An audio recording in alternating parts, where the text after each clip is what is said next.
자, 삼국질주. 오늘 방송은 아마 요거 이후로는 없을 것 같긴 한데, 삼국지 위지의 오늘은 제하후조전입니다. 제하후조라는 거는 여러 명의 하우씨와 여러 명의 조씨라는 의미죠. 제라는 게 여러 사람 뭐 그런 의미입니다. 뭐 제군 그런 말 들어보셨죠, 그죠? 여기 나오는 사람들은 누구냐면은 하우돈, 하우연, 조인, 조홍, 조휴, 조진, 하우상, 이 나라의 에이스입니다. 에이스들입니다. 자, 403, 먼저 하우돈 이야기입니다. 하우돈은 자가 원양이고 패국 초현 사람이며 하우영의 후예이다. 하우영은 여러분 유방의 막녀죠. 패국 초현은 여기. 14살 때 스승을 따라 배웠는데 어떤 사람이 그 스승을 모독하자 그를 살해했다. 이 일로 강직한 계기가 알려졌다. 조조가 처음 군사를 일으켰을 때부터 하우돈은 줄곧 비장이 되어, 비장이라는 것은 보조하는 장군, 정벌에 따라 나섰다. 조조가 분무장군을 대행할 때 하우돈을 사마로 임명하여 단독으로 군사를 이끌고 백마 일대에 주둔하도록 했고, 절충교위로 승진시켰으며 동군태수에 제수했다.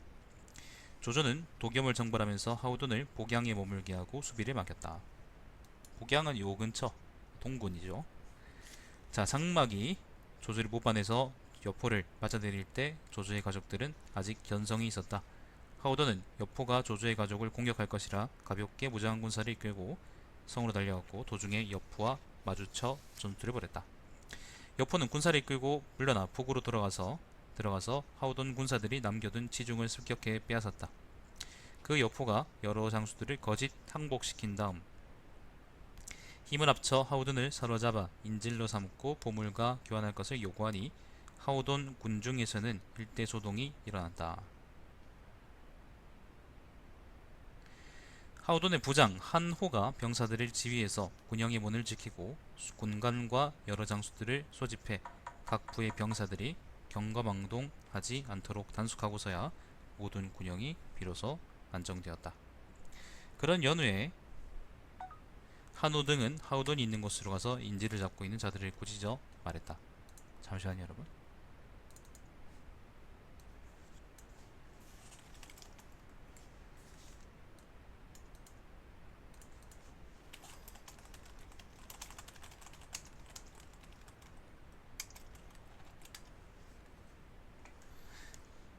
너희는 흉악한 반역자들이면서 감히 대장군을 인질로 하여 협박하고도 살기를 바라느냐. 게다가 우리는 왕명을 받들어 반역한 도적을 토벌하고 있는데 어찌 장군 한 사람 때문에 함부로 너희 말에 따를 수 있겠느냐. 잠깐만요.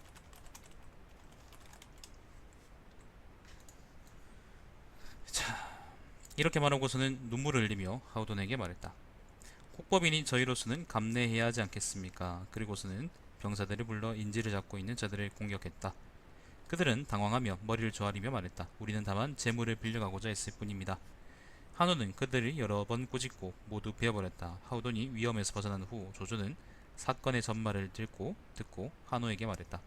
그대의 일어난 점은 만세보범으로 삼을만 합니다. 이 법령을 공포해 이후로 인지를 잡는 사람이 있으면 모두 힘을 합쳐 공격하고 인지를 생각하지 말라고 했다. 이 일로 인지를 잡아 협박하는 사람이 없어지게 되었다. 테러에 대해서는 테러범과는 협상하지 않는다. 예. 조조가 서주에서 돌아오자 하우돈은 대군을 쫓아 여포를 정벌하였는데 도중에 날아온 화살에 맞아 왼쪽 눈에 부상을 입었다. 하우돈 말이죠. 자, 그 후 하우돈은 또 진류와 제음태수를 겸하고 건무장군의 직위가 더해지고 고안 향후에 봉해졌다. 진류하고 제음은 요 땅입니다. 요 땅입니다.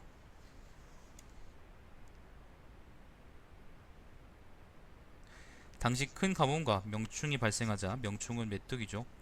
하우돈은 곧 태수의 물을 끊어, 태수라는 거는 모르겠다. 아무튼 뭐 강 이름인가? 태수의 물을 끊어 저수지를 만들었는데 몸소 흙을 지고 장사들이 인솔해 모내기를 권하였으므로 그곳 백성들은 그에 의해 이름을 모았다. 하우돈은 후에 하남윤으로 전임되었다. 조조가 하북을 평정할 때 대장군이 되어 후방을 지켰다. 하북 원소의 어편이 함락되자 복파 장군으로 승진했으나 여전히 하남윤을 맡았고 그의 판단에 따라 적절하게 일을 처리하고 법령에 구애받지 않아도 좋다는 허락을 받았다. 하남윤이라는 거는 하남의 일종의 총독 같은 겁니다. 하남이 요 지역이죠. 요 지역입니다. 자, 건한 12년 207년입니다. 조정에서는 하우돈의 이전과 이후의 공적을 기록하고 시급 1800호를 더하여 이전 꼭 합쳐 2500호가 되게 하였다. 2500호면 큽니다. 엄청 큰 거예요. 그 당시면. 건한 21년 216년 조조를 따라 손권을 정벌하고 돌아온 조조는 이 뭐야? 조조를 따라 손권을 정벌하고 돌아온 조조는 뭐야 이게? 조조를 따라 손권을 정벌하고 돌아왔는데 조조는 하우돈을 26군의 도독으로 삼아 거소에 머물게 했다. 이렇게 하는 게 맞겠죠, 그죠? 그에게 각종 악기와 가기를 주고 영을 내었다. 가기라는 거는 뭐 노래하는 뭐 그런 거겠지. 자, 위강은 이제 춘추시대 진나라의 대부입니다. 북쪽 진나라의 대부. 위강은 융족과 화해한 공적으로 금석으로 만든 악기를 상으로 받았는데 하물며 장군에게 있어서랴 이게 모자라겠느냐. 자, 건한 24년입니다. 219년입니다.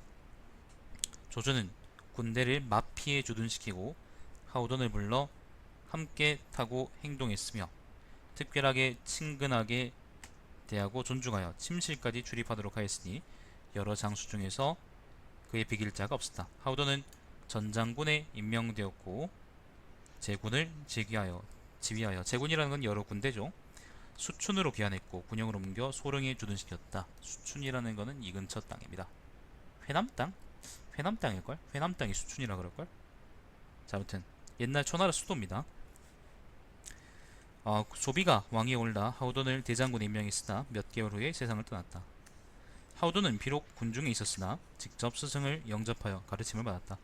그는 성격이 청렴하고 검소하여 남는 재물이 있으면 곧 사람들에게 베풀었고 부족하면 관청에서 도움을 받았으며 재산 관리를 일로 삼지 않았다.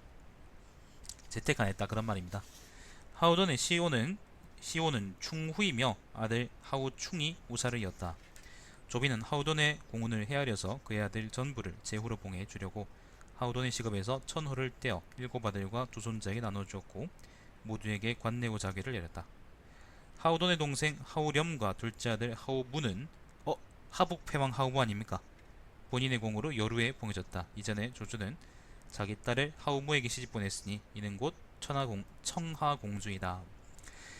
하우무는 시중 상서와 안서 진동 장군을 역임했으며 가절을 받았다. 하우충이 죽은 후 아들 하후이가 뒤를 이었다. 한호는 한해 사람이다. 패국의 사환과 한호는 모두 충의와 무용으로 이름을 날렸다. 한호는 관직이 중호군에까지 이르렀고 사환은 중령군에까지 올랐으며 모두 황제의 근위병을 관장하고 여루에 봉해졌다. 자, 이제 여기까지가 하우돈 이야기였고요. 하우돈은 전투에서 크게 이겼다, 전쟁에서 크게 이겼다는 얘기보다는 이제 행정 처리를 굉장히 잘했다 그런 얘기들이 많이 있는 것 같아요. 이번에는 하후연 이야기입니다. 자, 하후연은 자가 묘제이고 하우돈의 동생이다. 조조가 고향에 있을 때 일찍이 현관에서 일을 저질렀는데, 현관에서 일을 저질렀다는 거는 현관이라는 게요, 그 관청을 이제 현관이라고 그랬답니다. 아무튼 관청에서 사고를 쳤는데 하우연이 조조를 대신해 중죄를 받았다. 그러니까 조조가 사고 쳤는데 하우연이 이제 대신 받았다, 죄를 받았다 그런 말이군요. 나중에 조조가 방법을 강구해 그를 구했으므로 곧 풀려나게 되었다. 조조는 군사를 일으킨 후 하우연을 별부 삼아 기도위로 임명해 수행하도록 했으며 진류태수와 영천태수로 승진시켰다. 진류하고 영천 땅은 요 근처 땅들입니다. 하남 땅이죠. 하남이 좋은 땅들입니다. 자, 관도에서 원수와 싸울 때에는 독군교위를 대행하도록 했다. 원수를 격파한 뒤에는 연주, 예주, 서주의 곤량미를 관장하게 했다. 당시 군중의 식량이 적었으나 하우연이 끊임없이 수정했으므로 군대의 사기가 다시 진작되었다. 원수하고 싸울 때 조조가 이제 군량이 없어가지고 많이 고생했었었는데 그때 하우연이 후방에 이제 보급을 책임지고 연주로 계속 보냈나 봅니다. 자, 창희가 모반을 일으키자 우금을 파견해 공격했으나 당해낼 수 없었으므로 다시 하우연을 파견해 우금과 협력하도록 했다. 창희는 뭐죠? 비로소 창희를 격파하고 10개 진영에 10여 개 진영이 항복을 받게 되었고 창희 역시 우금을 만나 투항했다. 하우연은 돌아와 전군 교위에 임명되었다. 제남국과 악국의 황건적, 서화와 사마구 등이 성을 공략해 장리를 살해하자. 제남이라는 것은 요 근처 땅을 의미합니다. 요기죠. 요 근처가 제남이죠. 요기가 제남이고, 요기. 사실 이게 제나라 남쪽이 아니고요. 그 제수 남쪽을 의미합니다. 제수가 근데 요렇게 아마 흐를걸요. 자, 아무튼 제남 지역에 황건적이 깽판을 치니까 하오연은 태산군, 제군, 평원군의 병사를 거느리고, 그러니까 요 근처 땅에 이제 병사를 거느리고 어디까지 건너 황건적을 크게 쳐부쉈다. 서화를 참수해 모든 현을 평정하고 그의 식량을 거두어들어 군사들에게 나눠주었다.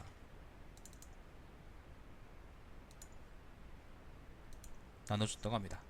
건한 14년 209년 하우연은 영군을 대행했다. 조조는 손권을 정벌하고 돌아와 209년이니까 이거 손권을 정벌한 게 아니고요. 그 적벽에서 한번 개 깨지고 돌아왔다 그런 얘기입니다. 그 적벽에서 이제 지고 왔는데 그거를 이제 정벌했다고 표현하니까 아마도 이거는 그 진수가 이제 거짓말한 게 아니냐, 개구라친 게 아니냐 그런 생각을 하게 되는 거죠. 자, 하우연에게 여러 장수들을 지휘하도록 해서 여강군의 역적 뇌서를 공격했다. 여강이라면은 아마 이 근처 어딜걸요? 정확히는 잘 모르겠는데 아마 이 근처 어딜 겁니다.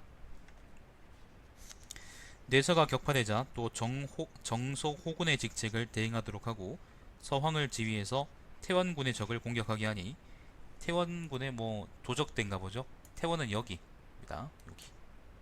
태원군의 적을 공격하게 하니 20여 개의 진영을 함락시키고 우두머리 상요를 참살했으며 그의 성을 파괴했다. 이후 한수 등의 정벌에 수행하여 위남에서 전투를 하였다. 한수 등의 전투라는 거는 요거 조조가 관중으로 들어왔을 때 이제 마초하고 한수 등의 이제 양주 군벌들이 조조를 공격했을 때 사건이죠. 요 근처에서 싸웠거든요. 자, 위남 전투에서 위남에서 전투하였다. 또 주령을 지휘해서 유미와 견저를 평정했다. 요거는 잘 모르겠다. 조조와는 안정에서 합류해 양추를 항복시켰다. 안정은 여기고요. 양추라는 것도 결국에는 여기 관서 이제 양주의 군벌 중에 한 명입니다. 자, 건한 17년 212년 조조는 곧 어편으로 귀환해 하우연에게 호군 장군을 대행하게 하고 주령 노초 등을 지휘해서 장안의 군대를 주둔하도록 했다. 자, 조조는 마초를 한번 깨부수고 업으로 돌아왔고 그 하우연은 여기 장안에 주둔하고 있습니다. 하우연은 남산의 도적 유웅을 격파하고 그 군사들을 걷어들였다. 현에 있던 한수와 마초의 잔당인 양흥을 포위 공격해 무찌르고 양흥을 참살했으며 그 공로로 박창정우에 봉해졌다. 마초가 기현에서 양주자사 위강을 포위했으므로 하우연은 위강을 구하려 했다. 이 이야기는 이제 사실은 연의에 자세하게 나와 있습니다. 그러니까 요 지역에서 이제 마초가 깽판 한동안 쳤거든요.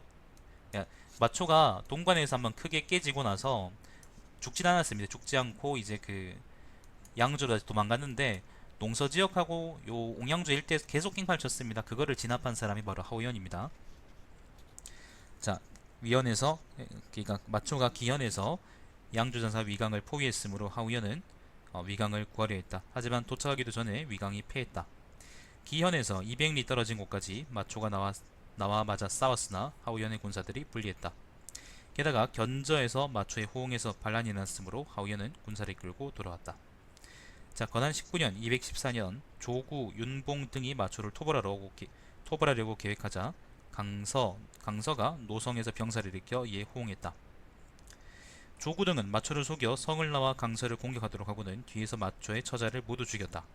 마초는 한중의 장로에게 도망갔다가 군사를 끌고 돌아와 기산을 포위했다. 자, 강서 등이 반란을 일으켜서 마초를 축출했습니다. 한중은 여기죠, 여러분. 자, 강서 등이 하우연에게 급히 구원을 요청하니 여러 장수들 중 의견을 말하는 자들은 반드시 모두 조조가 와서 법도에 따라 처리하기를 기다려야 한다고 말했다.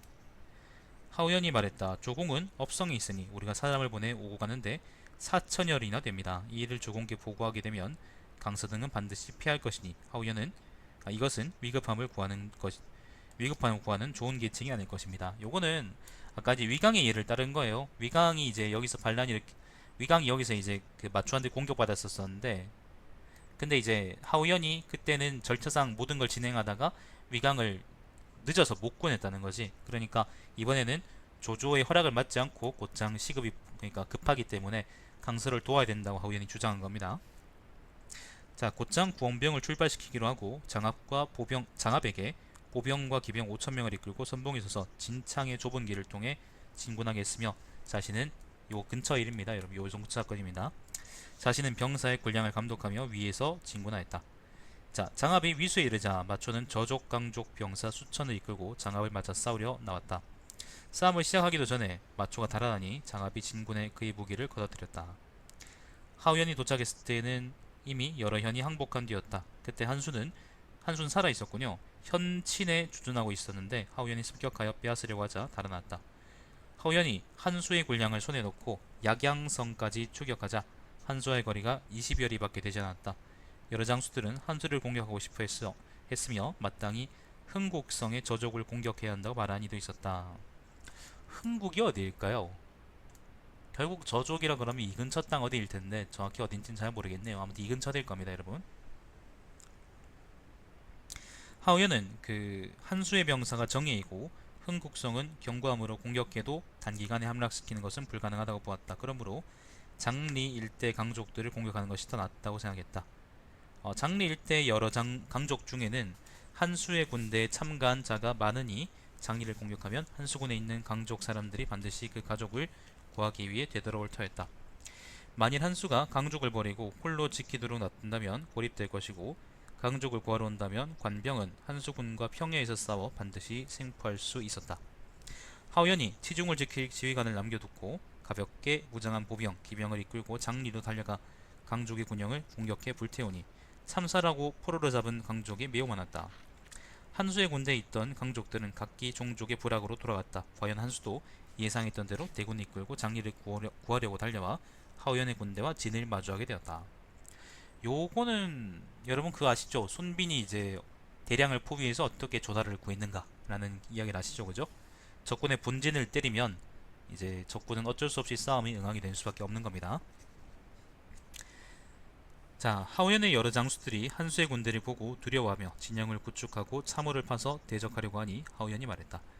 우리 군대는 천리를 전진하며 전투를 해야 하는데 이제 다시 진영을 구축하고 참호를 판다면 병사들이 필요해서 오래 싸울 수 없을 것입니다. 비록 적의 군대가 많으나 쉽게 대적할 수 있을 것입니다. 하우연은 곧 북으로 일려 전투를 개시하여 한수군을 대파하고 깃발을 노획하고 약양으로 돌아와 군대를 진격시켜 흥국성을 포기했다.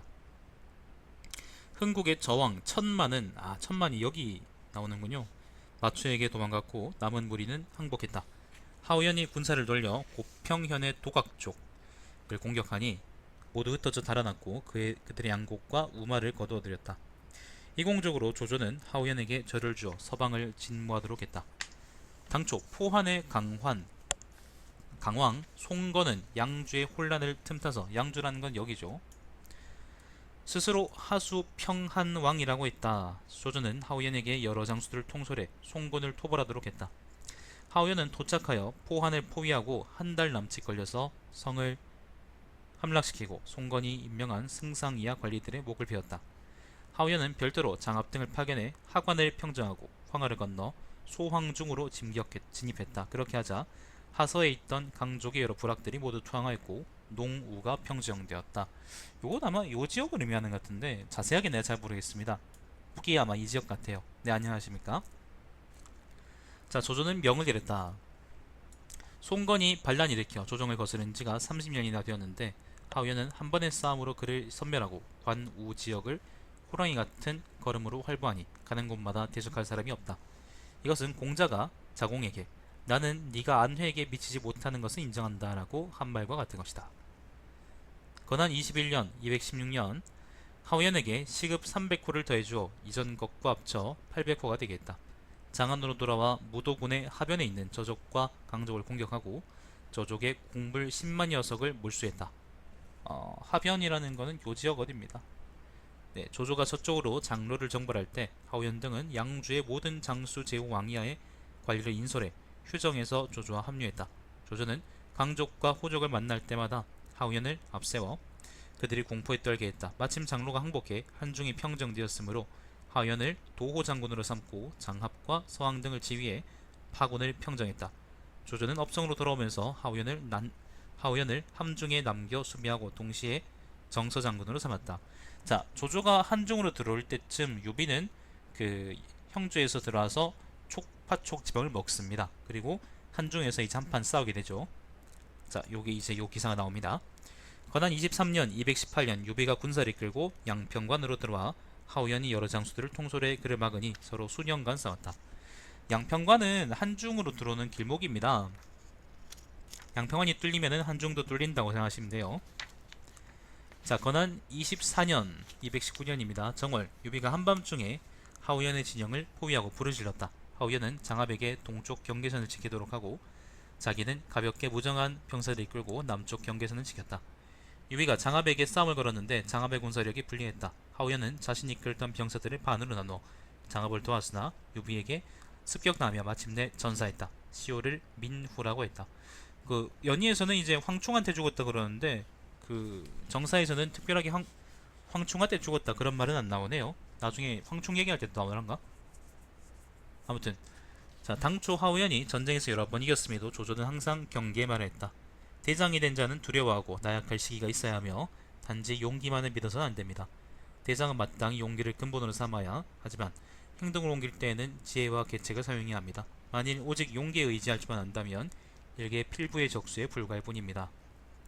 하우연의 아내는 조조의 처제이다. 맏아들 하우형은 일찍이 조조의 동생 해양 애후의 딸을 아내로 맞이했으므로 특히 두터운 은총을 받았다. 하우형은 하우연의 저기를 이었고 후에 안녕정후로 봉해졌다. 황초 연간에는 둘째 아들 하우패에게, 태화 연간에게는 하우패의 넷째 동생에게 관내후의 자기를 주었다. 정시 연간에 하우패가 토촉 호군 우장군이 되었고 자기도 박창정으로 승진되었다. 하우패는 평소 조상을 극진하게 섬겼다. 후에 위나라 수도에 정변이 발생해 조상이 주살되었다는 말을 듣고 스스로 의심을 품고 두려워하며 총나라로 망명했다. 조정에서는 부친 하우연이 이전에 세운 공로를 고려해서 하우패의 아들을 사면하고 그를 낙랑군으로 보냈다. 하우패의 동생 하우위는 관직이 연주자사에까지 이르렀다. 하우위의 동생 하우해는 일찍이 아간태수를 지냈으며 하우해의 동생 하우화는 하남윤을 지냈다. 하우형이 죽자 아들 하우적이 뒤를 이어 호문중랑장이 되었고 하우적이 죽자 아들 하우포가 뒤를 이었다. 한중 싸움의 의의는 일단 하우연이 뭐 죽었다라는 것도 그렇지만은 유비하고 이제 조조가 처음으로 한번 대등한 위치에서 싸움을 걸었단 말이에요. 지금까지는 계속 유비가 이제 누군가의 밑에 있거나 아니면은 뭐 제대로 이제 여건이 안 된 상태에서 조조랑 싸우거나 그랬었었는데 한중에서의 싸움은 유비가 파촉이란 어쨌건 기반을 얻은 다음에 조조하고 이제 맞짱을 한번 떴던 이제 거다는 의미가 있는 거고, 근데 거기서 유비가 이겨버렸습니다. 유비가 한중군을 빼앗아 버린 거죠. 그래서 이제 유비의 그 촉한의 이제 그 대위 전선의 가장 그 바깥 지역이 이제 한중이 되는 거였는데, 만약에 그러지 않았으면은 역사가 좀 많이 바뀌었을 거라고 생각을 합니다. 아무튼 하우연이 여기서 죽었죠. 하우돈이 이제 그 형인 하우돈이 이제 행정관으로서의 면모를 많이 보여줬다면은 하우연은 지금 기록을 보시면 알겠지만은 그 장군으로서 전장에서의 장군으로서 굉장히 이제 뛰어난 역할을 많이 보여줬다고 얘기할 수 있겠네요. 자, 이번에는 조인 이야기입니다. 존재가 없는 조인. 자, 조인은 자를 자효라고 하고 조조의 사촌 동생이다. 어려서부터 활쏘기, 말타기, 창단지기, 사냥을 좋아했다. 훗날 호골들이 일제히 일어났을 때 조인도 은밀히 젊은이들을 모아 천유령을 이끌고 회수와 사수 일대를 두루 다녔다. 회수와 사수 일대라 그러면은 요 근처 땅들을 돌아다녔다 그런 말입니다. 요 근처 땅이죠. 마침내 조조를 따라 별부사마와 여봉교위를 대행했다. 조조가 원수를 격파할 때 조인이 죽이거나 사로잡은 적군이 매우 많았다. 조조를 따라 서주를 정벌할 때 조인은 항상 기병을 이끌어 군대의 성봉이 되었다. 그는 별도의 군대로 도겸의 부장 여유를 공격해 그를 격파하고 돌아와 핑성에서 대군과 합류해서 도겸의 군사들을 크게 무찔렀다. 후에 비현, 화현, 증북현, 계양현을 공격했다. 아마 이 근처 땅들이겠죠, 그죠? 도겸은 다른 장수를 보내 이들 여러 현을 구원하려고 했지만 조인이 기병으로서 이들을 격파했다. 조조가 여포를 토벌할 때 조인은 별도의 군대로 구양을 공격해 함락하고 여포의 대장 유화를 사로잡았다. 조조가 황건적을 평정하고 천자를 맞이해 허현의 수도를 세웠는데 조인은 여러 차례 공을 세웠으므로 광양태수 벼슬을 받았다. 조조는 조인의 용기와 지략을 높이 평가하고 있었으므로 광양군의 지방관리에 머무르도록 놔두지 않고 의랑이 되어 기병대를 지휘하도록 했다. 조조가 장수를 정벌할 때 조인은 별도의 군대를 인솔해 가까이 있는 현을 공략하고 그곳에 남녀 주민 3,000명을 포로를 잡았다. 장수는 여기 남양을 공격할 때 얘기죠. 조조의 군대는 돌아오는 길에 장수에게 쫓겼는데 군사력이 불리해서 사기가 꺾여 있었다. 이때 조인이 장수들과 병사들을 격려해 떨쳐 일어나도록 하였고 조조는 그의 용기에 감동했다. 마침내 조인의 부대는 장수를 무찔렀다. 조조가 원소와 오랜 기간 관도에서 대치하고 있을 때 원소가 유비를 보내 요 지역입니다. 은강에 여러 현을 공격하도록 하니 여러 현에서는 군대를 일으켜 호응했다. 유비에 호응했다. 은강이라 그러면 어딜까요? 이 지역일까? 아무튼 서주 지역일걸요? 자, 이로 인해 허연 남쪽의 관리와 백성들이 불안해하자 조조는 깊은 근심에 쌓였다. 조인이 조조에게 말했다. 남쪽에서는 우리 대군이 눈앞에서 원소의 대군과 대치하고 있어 정세가 위급함으로 병사를 나누어 서로 구할 병편이 못 된다고 생각하고 있습니다. 유비가 굳센 병사들을 이끌고 성아래까지 왔으니 그들이 호응한 것은 실로 당연합니다. 유비는 새로 원소의 군사들을 인솔하고 있으므로 그 군사들을 제대로 다룰 수 없을 것입니다. 유비를 공격한다면 격파할 수 있을 것입니다. 조조가 조인의 의견이 좋다고 생각해 그에게 기병을 주어 유비를 공격하게 하니 유비의 군대는 패하여 달아났다. 조인은 자주 반기를 들었던 여러 현을 전부 수복하고 돌아왔다. 자, 유비가 백도를 걸었는데 조인이 그걸 깼습니다. 원소가 별장 한순을 파견해 조인의 군사와 후방이 연결되는 서쪽 길을 끊으려고 하자 조인은 계락산에서 한순을 공격해 그의 군대를 대파했다. 이후로 원소는 감히 다시 군대를 나누어 출동시키지 못했다. 백도가 전부 다 실패했습니다. 또 조인은 사환 등의 장수들과 함께 원소 군대에 치중을 습격해 그 식량을 불태웠다. 하북이 평정된 후 조인은 조조를 따라가서 호관을 포위했다. 호관이라는 건 여기 명주로 들어가는 입구입니다. 조조가 명령을 내렸다. 성이 함락되면 모두 산채로 매장하라.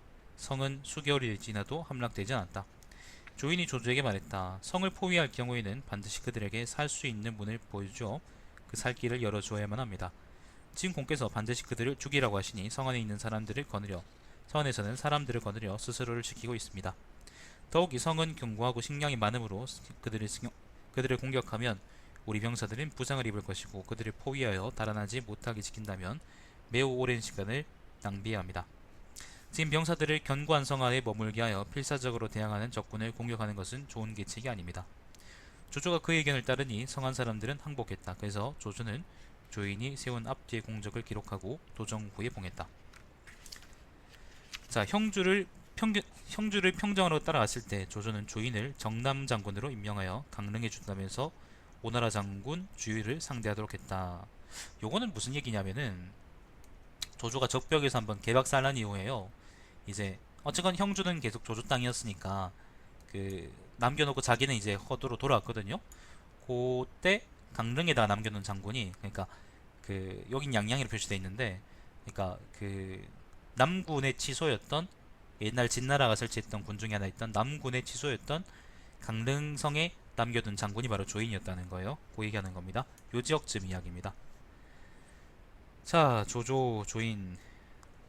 이제 조인은 수만의 군사들이 이끌고 와서 공격했다. 수천의 선봉대가 막 도착했을 때 조인은 성 위에 올라 그들을 살피고는 300명의 병사들을 모아 부장 우금을 보내 싸우도록 했다. 적군은 많고 우금의 병사는 적었으므로 적군에게 금방 포위되었다. 장사, 진교 등은 모두 성 위에서 우금 등이 삽시간에 포위당하는 것을 보았다.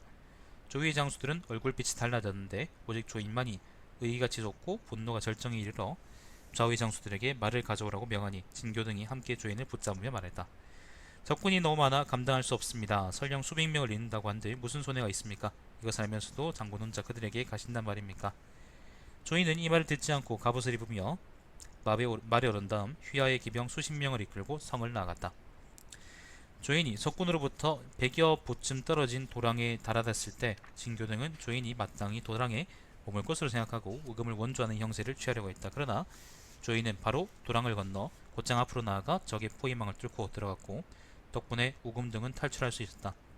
미처 포위망을 뚫고 나오지 못하고 남은 병사들이 있음을 본 조인은 다시 말머리를 돌려 겹겹의 포위망을 뚫고 병사들을 구출하였다. 그곳에서 죽은 병사는 몇 명뿐이었고 적군은 물러갔다. 진교등은 처음에 조인이 나가는 것을 보고 두려워했으나 조인이 성으로 돌아온 것을 보고 찬탄하며 말했다. 장군은 정말로 하늘에서 내린 사람이구나. 자, 남군에서 조인이 주의를 한번 막았습니다. 3군이 조인의 용맹에 탐복했다. 조주는 그의 의기에 감복하여 그들 안평정후로 바꿔봉했다. 조조가 마초를 토벌할 때 조인으로 하여금 안서장군을 대행하여 여러 장수들을 감독하고 동관을 막도록 했다. 그러니 조인은 위수 남쪽에서 마초를 격파했다. 요거는 다시 또 요 지역 이야기입니다. 동관에서 마초하고 조조가 싸운 이야기죠. 소백과 전은이 반란을 일으켰을 때 조조가 조인을 효기 장군을 대행하여 7군을 통솔하여 전원을 토벌하도록 하니 그들이 역시 격파했다.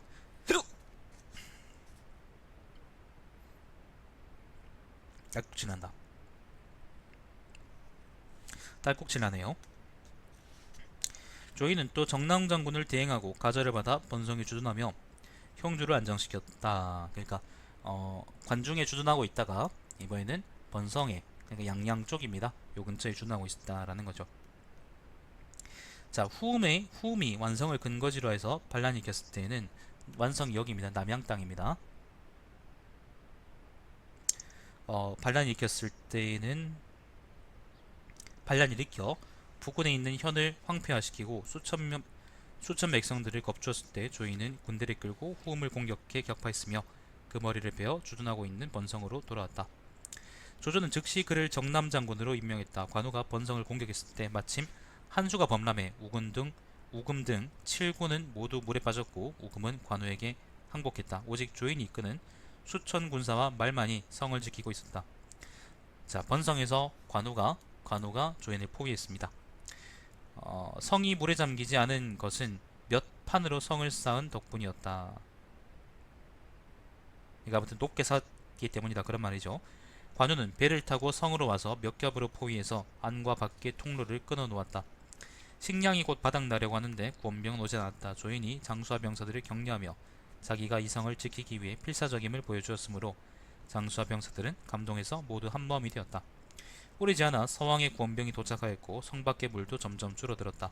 서왕이 성 밖에서 관우를 공격해 조인이 포위망을 뚫고 나가게 하자 관우는 퇴학했다. 조인은 어렸을 때 행실이 방탕하였지만 성장하여 장군이 되면서 엄격하게 법령을 받들어 항상 법조문을 옆에 놓고 그것에 따라 일을 처리했다. 얼릉 후 조창이 오한을 정벌하기 위해 북쪽으로 가자 동궁에 남아있던 조비는 편지를 써서 조창에게 경계의 말을 하였다. 대장이 되어 법을 받들어야 하는데 정랑장군, 그러니까 조인처럼 감당해야 하지 않겠는가. 조비가 왕위에 오르자 조인을 거기장군에 임명해 형주, 양주, 익주의 제군사 나아가 진후로 봉하고 시급 2,000호를 주니 이전 것과 합쳐 3,500호가 되었다. 조인의 부친인 조치를 추증해 시호를 진나라 목후라고 하고 수총 열체를 지었다. 후에 조인에게 조서를 내려 완성으로 돌아와 주둔하도록 했다. 완성으로 돌아왔다는 것은 번성에 있던 조인을 이제 옮겨서 남양으로 후퇴하게 했다 그런 말이죠. 자, 송권이 대장 진소를 보내 양양을 치려고 하자 조비는 조인에게 칙명을 내려 그를 토벌하도록 했다. 조인은 서왕과 힘을 합쳐 진소를 공격해 무찌르고 양양으로 들어왔다. 또 장군, 고천 등으로 하여금 새로 병탄한 한수 남쪽의 백성들을 한수 북쪽으로 이주시키기도 했다. 사자를 보내 조인을 즉시 대장군으로 임명했다. 다시 조서를 내려 조인의 진영을 임영으로 옮기도록 하고 대사마로 승진시켰다. 다시 여러 군사들을 통솔해 오강을 점거하고 합비로 돌아와 주둔했다. 오강요? 오강은 어디지? 합비는 여기거든요. 자, 아무튼 자, 황초 4년 223년입니다. 세상을 떠나니 시호를 충후라고 했다. 아들 조태가 뒤를 이어 후의 관직이 진동장군까지 올랐으며 가지를 받았고 명릉 후에 받고 봉해졌다. 조태가 죽자 아들 조초가 뒤를 이었다. 또 조태의 동생 조해, 조범에게 시급을 나눠주고 모두 여루를 삼았으며 우금의 관직은 후장군까지 올랐다. 처음 조인의 동생 조수는 의랑이 되어 사공 군사를 맡고 호표기를 통솔해 대군을 따라가 남피를 포위했다. 원담이 출산했으므로 조순의 병사 대부분이 전사했다. 호표기를 이끌고 조순이 이제 원담을 쳤다. 남비는 이 근처입니다. 자, 조조가 도와주려 하자 조순이 말했다. 지금 우리 군대는 천리 나와서 적과 싸우고 있으므로 앞으로 나아가 적을 이길 수 없고 물러나면 반드시 군대의 위험을 잃게 될 것입니다. 더구나 적지 깊숙한 곳까지 홀로 들어온 존자들은 오래 버티기 어렵습니다. 그들은 지금 승리하여 교만해질 것이고 우리는 패하여 신중해질 것입니다. 신중한 우리 군사가 교만해 느슨해진 적군과 싸우면 반드시 이길 것입니다. 조조가 그의 의견이 옳다고 좋다고 생각해서 군사들을 이끌고 급히 공격하니 원담은 패했다. 조순 휘하에 있는 기병이 원담을 참수했다. 북방의 3군을 평정할 때에는 조순 소속의 기병이 손후 답돈을 잡았다. 조순은 앞뒤의 공로를 인정받아 고릉정으로 봉해지고 시급 300호를 받았다. 조조를 따라가 형주를 정발할 때 조수는 유비를 장판까지 추격하여 그의 두 딸과 치종을 얻고 흩어진 병사들을 거뒀다. 진격하여 강릉 항복시키고 조조를 수행하여 초현으로 돌아왔다. 조수는 이제 아까 얘기했던 것처럼 조인의 동생인데요. 그 호표기란 이제 기병 부대입니다. 이끌고 이제 열심히 싸워서 여기서도 군공을 세우고 저 위에서도 군공을 세우고 그리고 그 형주로 내려왔을 때도 군공을 세웠다고 합니다. 자, 건한 15년 210년 조수는 세상을 떠났으며 조비가 즉위해서 문제가 된 후 위후로 추정되었다. 아들 조연이 자기를 이어 관직이 영군 장군까지 올라갔다. 정원 연간에 평락 향후로 봉해졌다. 조연이 죽자 아들 조량이 뒤를 이었다. 여기까지가 이제 그 조인 이야기입니다.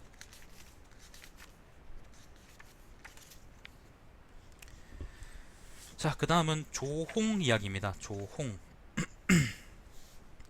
조홍의 자는 자렴이고 조조의 동생, 조조의 사촌 동생이다.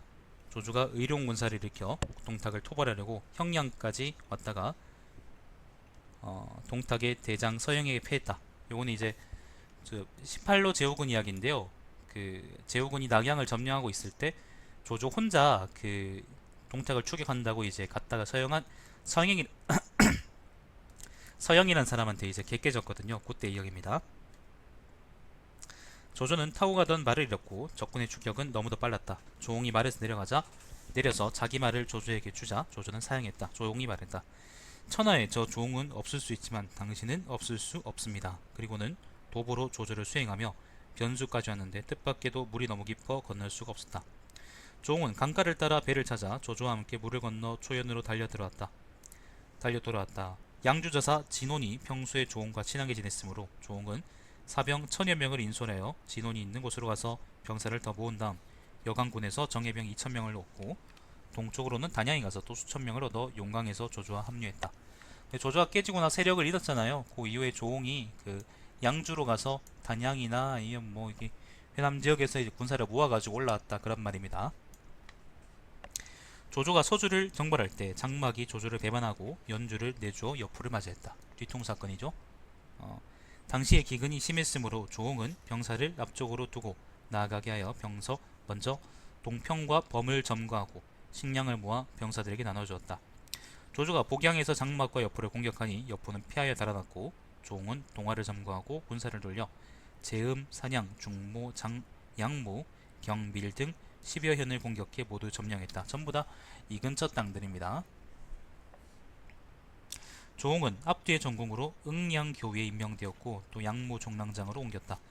천자는 수도를 허창으로 정하고 조홍을 간이대비로 임명했다.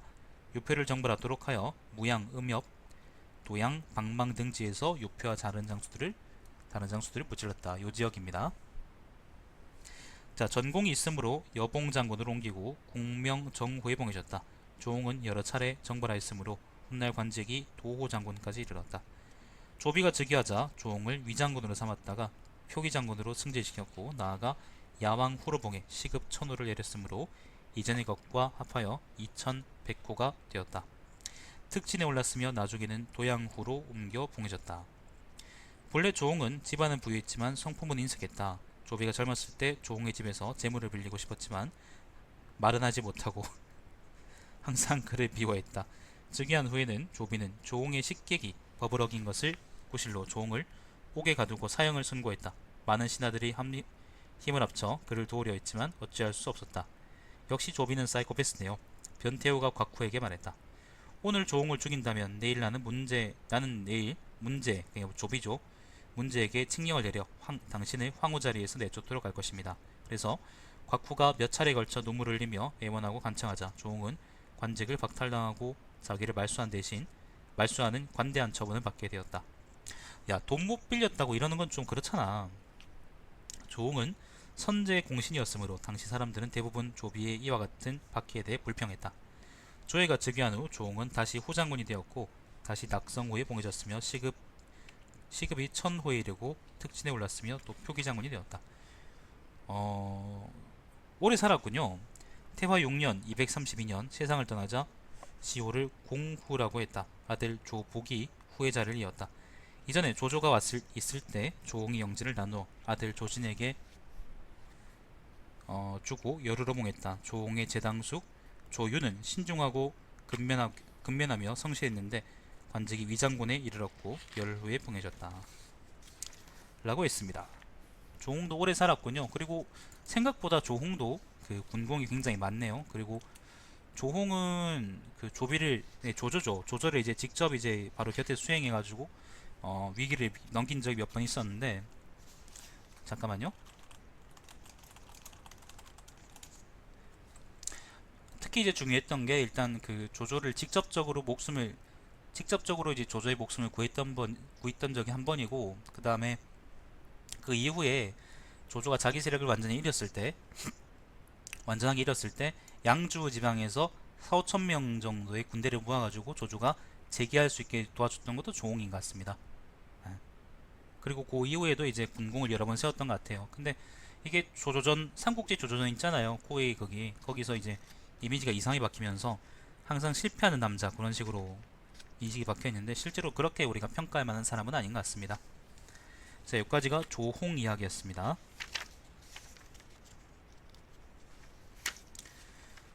그 다음은 조휴 이야기인데 이게 생각보다 엄청 기네요. 진짜 긴데? 하우상조는 왜 이렇게 길어? 조휴 이야기까지만 오늘 읽죠. 더 읽진 않겠습니다. 조휴까지만 읽겠습니다. 자, 조휴는 자가 문열이고 조조의 족자이다. 족하다 그런 건가? 족자가 족할걸?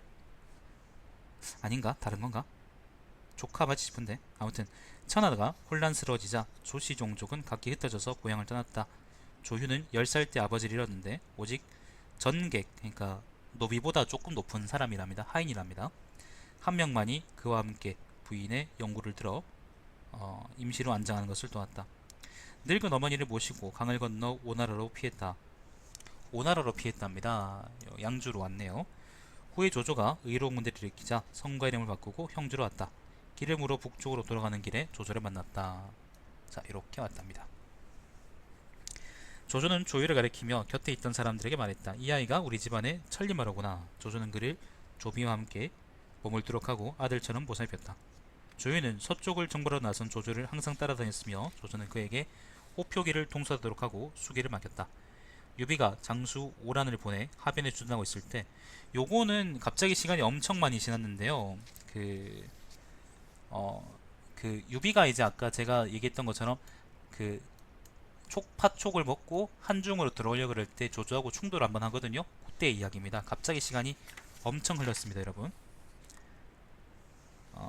자, 하변에 주둔했을 때 조조는 조홍을 보내 그를 정벌하도록 하고 조휴를 기도위로 임명해 조홍의 군사에 참여하도록 했다. 조조가 조휴에게 말했다. 너의 지위는 비록 참군이지만 사실은 부대를 지휘하는 주사이다. 그러니까 조홍을 일단 명목상으로는 지휘관으로 옮겼는데 임명했는데 실제로 군대를 지휘하는 것은 조휴라는 의미예요. 조조의 이 명령을 듣고 조홍은 조휴에게 군사 업무를 맡겼다. 오래지 않아 유비는 장비를 발견해 고산에 주둔시키고 조홍 군대 뒷길을 끊으려고 했다. 많은 장군들이 이 일에 관해서 상의하였지만 결정을 내리지 못했다. 이때 조유가 말했다. 적병이 정말로 우리가 돌아갈 곳을 끊으려고 한다면 응당 먼저 복병을 숨겨놓거나 자명했을 것입니다. 그러나 지금 장비는 먼저 과장되게 소리를 내어 세력을 과시하니 이는 그가 어떤 능력도 없음을 뜻합니다. 그러니 응당 그들이 모이기 전에 오란을 재빨리 공격한다면 오란은 격파될 것이고 장비는 스스로 달아날 것입니다. 기만한다는 의미예요. 예를 들어서 내가 어떤 게 좋을까? 예를 들면은 내가 A라는 사람을 이제 예를 들면 방 안으로 들여보내고 싶어. 거실에 있는데. 그러면 이제 A라는 사람한테 내가 자야지 잘 시간이 됐나 그렇게 얘기하면은 그 A라는 사람이 이제 예를 들면은 잘 시간이 됐다고 생각하고 들어갈 수 있을 거 아니에요, 그죠? 너한테 이제 직접 들어가라라는 얘기는 못하고 그런 식으로 간접적으로 얘기하는 건데, 아무튼 장비가 이제 그래서 일부러 그렇게 이제 그 길을 끊으려는 듯이 보여준다는 거는 실제로는 이제 길을 끊을 수 있는 능력이 없다는 걸 의미한다는 겁니다. 진짜로 길을 끊는 능력이 있으면은 실제로 복병을 깔았겠죠, 그죠? 그 얘기하는 거예요. 물론 뒤통수에 뒤통수를 또 때릴 수도 있지. 자, 아무튼 조홍은 조휘의 건의에 따라서 즉시 병사를 나가게 해서 오란을 공격했다. 오란을 크게 부찌르니 과연 장비는 달아났다. 조조가 한중을 공략한 후 군대를 이끌고 장안으로 돌아왔을 때 조유는 중령군에 임명되었다. 조비가 즉위했을 때 조유를 영군 장군으로 임명했으며 조유의 앞뒤의 공적을 기록하고 동량 정호에 봉했다. 하우돈이 세상을 떠난 후 조유가 진남 장군과 가절 도독 제군사로 임명되자 조비는 몸소 수레를 타고 전송하여 왔으며 수레에서 내려 조휘의 손을 잡아주며 작별 인사했다. 송권이 장수를 보내 역양에 주둔시켰을 때 조유는 가서 그들을 격파했다. 또한 별도로 군대를 보내 장강을 건너 무후에 있는 수천체의 진영을 부태우도록 했다. 요 지역 이야기일 겁니다, 아마도. 곧이어 조유는 정동 장군으로 옮기고 양주 자사가 되었고 안양 향후로 봉해졌다.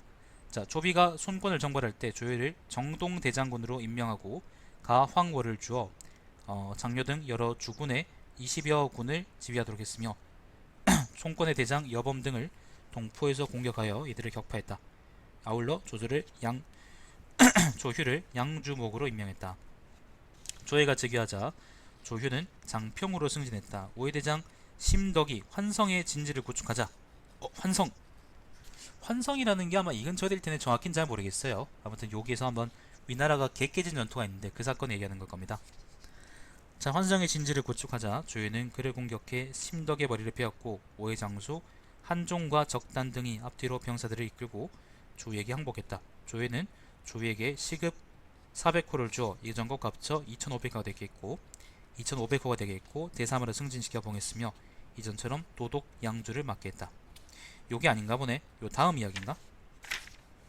자, 태화 2년 228년입니다. 조유는 군사를 나누어 두 길로 오나라를 정벌하러 가고자 사마이를 보내 군사를 이끌고 한수를 따라 내려가도록 했으며 조유는 제군사가 되어 심양으로 향하도록 했다.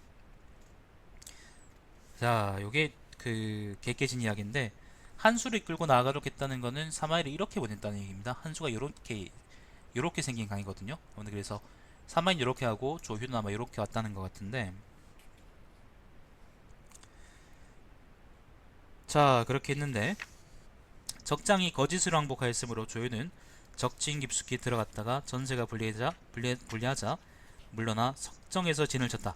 군사들이 밤에 갑자기 놀라고 사졸들이 혼란스러워하며 갑옷, 병기, 식량을 버리고 도망치는 자가 매우 많았다. 조유는 조에게 상소하여 죄를 빌었으나 조에는 오히려 둔기교의 양기를 사자를 보내 위로하고 전보다 더 예우와 보상을 두텁게 했다. 그러니까 조유가 이제 석정에서 개 깨진 겁니다. 크게 패했다라는 어떤 직접적인 언급은 없네요, 그죠? 자, 조유는 이 일로 참회하고 부끄러워하다가 등에 종기가 나서 세상을 뜨니 시호를 장후라고 했다. 아들 조조가 보살을 이었다. 조조는 그러니까 조휴의 아들입니다. 조조는 그 치대에 보기 드문 재능을 갖고 있었으므로 일찍이 산기상시와 존귀교의가 되었다. 조이가 병으로 자리에 누워 임종할 때 연왕 조우 등을 궁으로 불러 뒷일을 부탁하려고 했다. 그런데 뜻밖에도 마음이 바뀌어 조조에게 조서를 내려 벼슬에서 물러나 후의 자격으로 자택으로 돌아가도록 명했다. 조조는 정시연간 세상을 떠났고 위장군으로 추정됐다. 아들 조흥이 후사를 이었다. 이전에 조비가 조휴의 시급 중에서 300호를 떼어 조조의 동생 조찬에게 주고 여루로 삼았다. 조찬은 후에 오장군까지 올랐고 조선은 전장군으로 추정되었다. 요까지가 이제 조휴 이야기입니다, 여러분. 그 다음은 조진 이야기예요. 조진은 이제 제갈량 북벌 이야기가 쭉 나오겠네요. 조진하고 하우상 이야기가 굉장히 길구만. 자, 아무튼 요까지 오늘 읽겠습니다. 너무 길어가지고 지금까지 한 30초 읽은 것 같은데 아직 한 30초 더 남아있기 때문에 자, 이렇게 하도록 하죠. 다음에 이어서 읽도록 하겠습니다. 자, 시청해주신 여러분 감사드립니다. 제 방송은 유튜브에서 다시 보실 수 있습니다. 달마시안TV를 구독해주세요.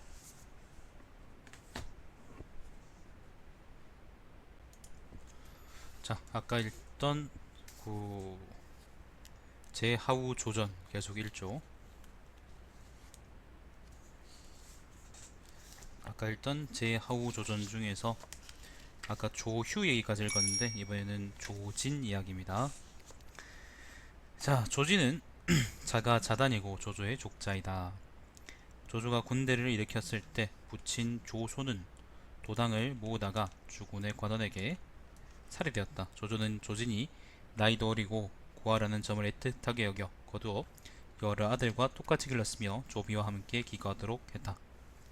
조진은 항상 사람들과 함께 사냥을 하였다. 한 번은 호랑이에게 쫓기던 조진이 뒤돌아서서 활을 쏘았는데 활 쏘는 소리가 나기도 무섭게 호랑이가 거꾸라졌다. 조조는 그의 용맹함을 칭찬하고 호표기를 통솔해 영구현의 도적을 토벌하도록 했다. 조진이 도적을 무찌르자 영수정후에 봉했다. 후에 조진은 편장군이 되어 병사들을 인솔해 하변에 있는 유비의 별장을 공격하여 무찔렀으므로 하변 싸움은 이제 한중공방전 얘기하는 거죠. 자, 중견장군으로 임명되었다. 조조를 수행하여 장안으로 돌아와 중령군을 맡았다. 하우연이 양평에서 전사하자 조조는 이를 걱정했다. 조진을 총나라로 보내 군대를 보호하도록 하고 소왕 등을 지휘하여 양평에 있는 유비의 별장 고상을 격파했다. 조조는 양평이라는 것은 한중의 이제 양평관 얘기하는 겁니다. 조조는 친히 한중으로 가서 군대를 구하고 조진에게 무도까지 조홍등을 맞아 돌아와 진창에 주둔하도록 했다.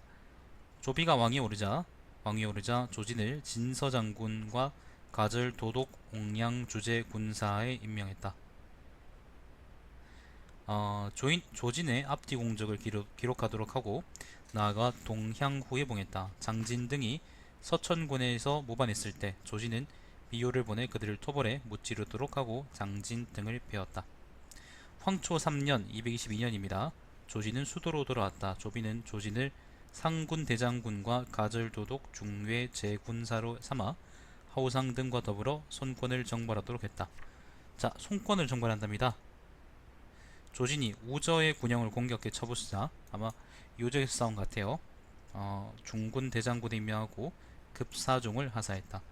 황초 7년 226년입니다. 조비가 병으로 자리에 눕자 조진과 진군, 사마이 등에게 유저를 주어 정치를 보좌하도록 했다. 조회가 즉위한 후 조진은 소릉구에 봉해졌으며 대장군으로 승진했다.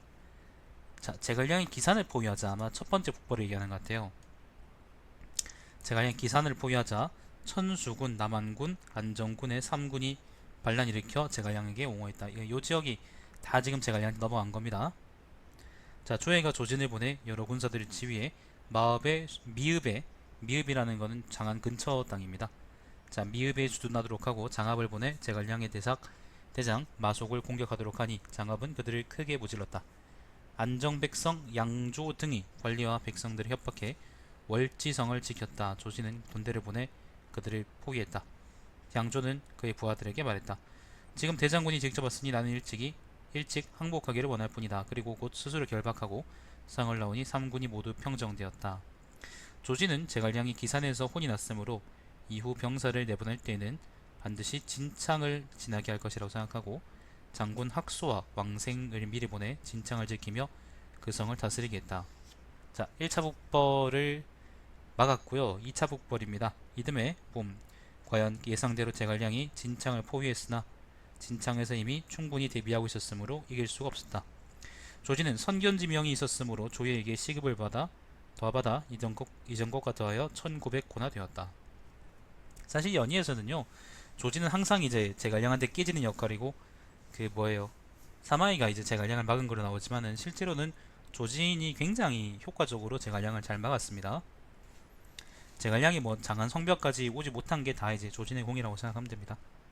자, 태화 4년 230년입니다. 조진은 낙양으로 가서 조예를 배웠으며 대사마로 승진되었고 칼을 차고 신을 신은 채 어전에 드나들고 조정에 들어올 때 종종 걸음을 치지 않아도 되는 특별 대우를 받았다. 조진은 조예에게 말했다. 초기 우리 변방을 연이어 공격했으므로 응당 그들을 토벌해야 합니다. 병사들은 몇 갈래 길로 나누어 나란히 나아가게 하면 초계의 군사를 크게 무찌를 수 있습니다. 조예는 크게 그의 계책에 따랐다. 조진이 서쪽으로 가서 총나라를 정벌할 때 조예는 몸소 배웅했다. 자, 이번에는 반대로 조진이 그 촉을 공격합니다. 조진은 장안을 출발해서 자오도로부터 남쪽으로 들어갔다. 자오도, 위원의 그 자오도입니다, 여러분. 사마이는 한수를 거슬러 올라 남정에서 조진과 합류했다. 여러 군사들 중 어떤 부대는 야국도에서 촉으로 들어갔고 어떤 부대는 무위에서 촉으로 들어갔다. 무위라는 거는 요 길이죠. 아무튼 몇 가지 길로 나누어서 촉으로 들어간다 그런 말이에요. 때마침 큰 비가 30여일 동안이나 계속 내리고 잔도가 중간중간에 끊어졌으므로 조예는 조진에게 조서를 내려 돌아오도록 했다. 어린 시절의 조진은 종족인 조준, 동양사람 주찬과 함께 조주를 섬겼다. 조준과 주찬은 일찍 죽었으므로 조진이 그들을 애도하고 자신의 시급을 떼어 조준과 주찬의 아들들에게 나누어 주려 하니 조수가 내려왔다. 대사마 조진은 춘추시대 숙향이 고아를 기른 것 같은 어짐을 지니고 있고 안평중 안영이죠. 안영이 오래전에 한 약속을 잊지 않으려는과 같은 마음을 갖고 있다. 군자는 다른 사람의 미덕을 이루어주는 법이니 지금 나는 조진의 뜻에 따라 그의 시급을 조준과 주찬의 아들에게 나눠주고 그들의 자기는 모두 관내우로 봉하고 시급을 각각 100호씩 주겠다. 조진은 매번 출정에 행군하면 병사들과 함께 수고와 고통을 겪었다. 군에서 상을 주는 것이 부족할 때에는 종종 자기 재산을 병사들에게 나눠주므로 병사들은 모두 그에게 임용되기를 원했다. 조진이 병이 깊어 낙양으로 돌아오자 조예는 몸소 그의 거처로 행차해 병세를 살폈다. 조진이 세상을 떠난 후 시호를 원후라고 했다. 아들 조상이 보살을 이었다. 조예는 조진의 공로를 돌이켜 생각하여 조서를 내렸다. 대사마는 충성과 절개를 이행했으며 이조, 문제와 무제조, 조조하고 조비입니다. 를 도왔다. 안쪽으로는 친척의 총에 의지하지 않았으며 밖으로는 보잘것없는 집안 출신인 선비들에게도 오만하지 않았다. 그러므로 존귀함과 최고의 지위를 지키고 노력과 겸허를 갖춘 덕망 있는 신하라고 할 수 있다. 지금 짐은 조진의 다섯 아들 조희, 조훈, 조칙, 조언, 조애를 모두 열후에 봉한다.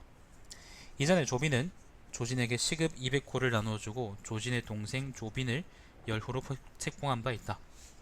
자, 이제부터는 조상의 이야기입니다. 조상은 자가 소백이며 어려서부터 임금의 종실로서 근엄하고 중화했으므로 동궁에 있는 태자 조예가 매우 가까이하고 사랑했다. 조예가 즉위해서 명제가 되자 조상을 산기시랑으로 삼았다. 여러 번 벼슬을 옮겨 성문교위에 올랐다가 산기상사 자리를 더하고 무의장군을 옮겼으니 매우 각별한 은총을 받은 것이다. 조예는 병상에서 일어나지 못하게 되자 조상을 침실안까지 들여 대장군으로 임명하고 절과 월을 주어 도독중외 제군사와 녹상서사로 삼았다. 태위 사마이가 함께 유조를 받들어 어린 임금을 보필했다. 조방이죠. 조예가 붕어하고 제왕이 즉위하자 제왕이 이제 조방입니다. 시중으로 임명되고 무한 후르봉해졌고 시급 12,000호를 받았고 칼을 차고 신을 신은 채 어준에 들어올 수 있었고 조정에 들어올 때는 종종 걸음을 치지 않아도 되며 천자가 아련할 때 이름을 말하지 않아도 된다는 허락을 받았다. 정밀히 칙령을 전해 조상으로 하여금 태부로 삼는다는 조서를 내리도록 천자께 정하게 했다. 겉으로는 호칭상 사마이를 존중하는 듯 보였지만 속으로는 상서가 창조하는 일들을 모두 자기를 거쳐 처리하는 속셈이었다. 그 당시에 태부는요, 관직상으로는 높은 직인데 근데 명예직입니다. 그래서 실권 없는 자리로 사마이를 내쫓겠다 그런 얘기예요. 조상은 동생 조희를 중령군으로, 조훈을 무의장군으로, 조언을 상기상시 시강으로 임명했다. 나머지 여러 동생들도 모두 여류의 신분으로 어린 임금을 모시도록 하니 모두 공중을 드나들면서 비교도 안 될 정도의 고귀함과 총애를 누렸다. 남양의 하안, 등량, 이승, 패국의 정밀, 동평의 필괴 등은 모두 명성이 있었으며 시대 상황에 호응해서 출세했던 자들로 조예는 그들이 지나치게 사치스럽고 내실이 없다고 생각해 모두 관직을 낮춰 내쫓았다. 조상은 정치의 주도권을 잡게 되자 그들을 다시 벼슬길로 나오게 해서 신복으로 삼았다. 네, 그렇답니다. 그 여장 좋아했던 하한도 이제 불러들이고, 등양 등이 천하 사람들의 마음에 위험 있는 명성을 채우고 촉을토벌하자고 온 힘을 다해 권하니 조상은 그들의 말을 받아들였다. 사마이가 그들을 제지하려 했으나 어찌할 수가 없었다. 자, 조상이 이제 촉을 칩니다. 참 호부견제라 하지 않을 수 없습니다. 조지는 이제 뛰어난 군사령관이었는데 조상은 어떻게 깨진지 한번 잘 보시죠. 자, 정시 5년 244년입니다. 조상은 서쪽으로 향하여 장안에 이르러 6만에서 7만에 이르는 군사를 이끌고 낙곡에 들어갔다. 이때 관중의 백성들과 저족과 강족은 군수물자로 제공할 만한 것이 없어서 소말, 노새, 당나귀를 많이 죽여 제공했으며 한족들과 오랑캐도 길을 따라 큰 소리로 울었다. 낙곡으로 들어가 수백 리 인근했는데 적군이 산세를 이용해 굳게 수비하였으므로 병사들은 계속 나갈 수 없었다. 조상의 창군 양위가 조상에게 형세를 진술하고 응당 속히 회곤해야지 그렇지 않다가는 큰일 날 것이라고 했다. 참패하게 될 것이라고 했다. 등양과 양위는 조상 앞에서 격렬하게 논쟁을 벌였다. 양위가 말했다. 등양과 이승은 국가의 위대한 사업을 무너뜨리려고 하므로 죽어야만 합니다. 조상은 속으로 불쾌하게 여겼으나 곧 군사를 이끌고 돌아왔다. 엄청 깨졌답니다. 이게 그냥 군사를 이끌고 돌아왔다고 하는데 사실은 엄청 깨진 전투랍니다.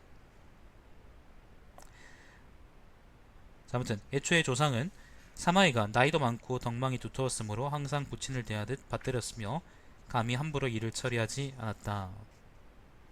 잠깐만요, 여러분.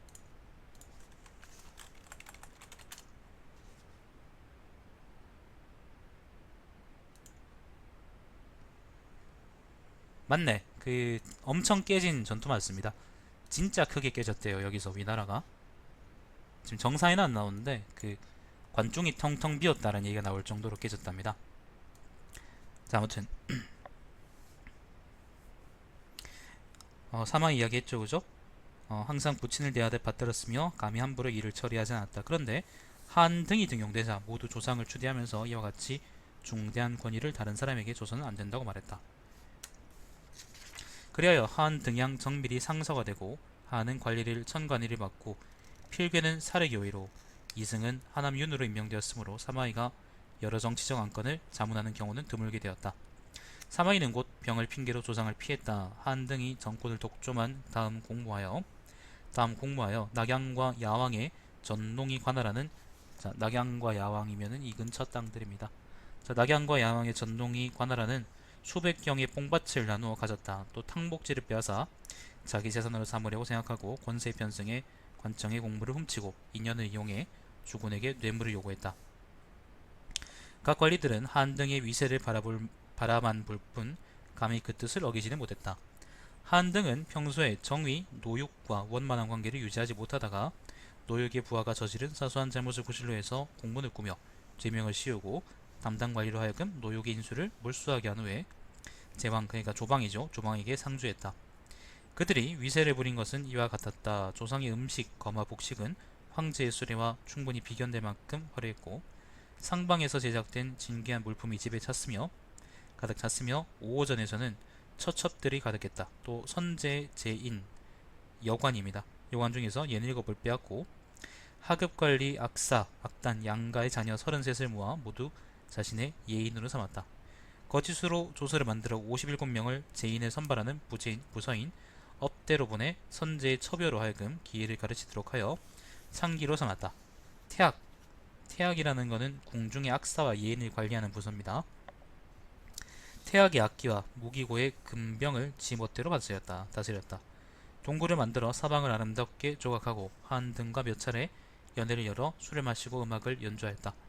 동생 조희는 이 일을 크게 근심하여 자주 가난했다. 또 세 편의 문장을 지어서 지나친 교만과 음란한 사치가 불러들이는 재해와 패배에 관해 진술했는데 그 말과 내용이 매우 절절했지만 감히 조상을 비난하진 않았고 여러 동생들을 훈계하는 형식을 빌려 조상에게 보여주었다.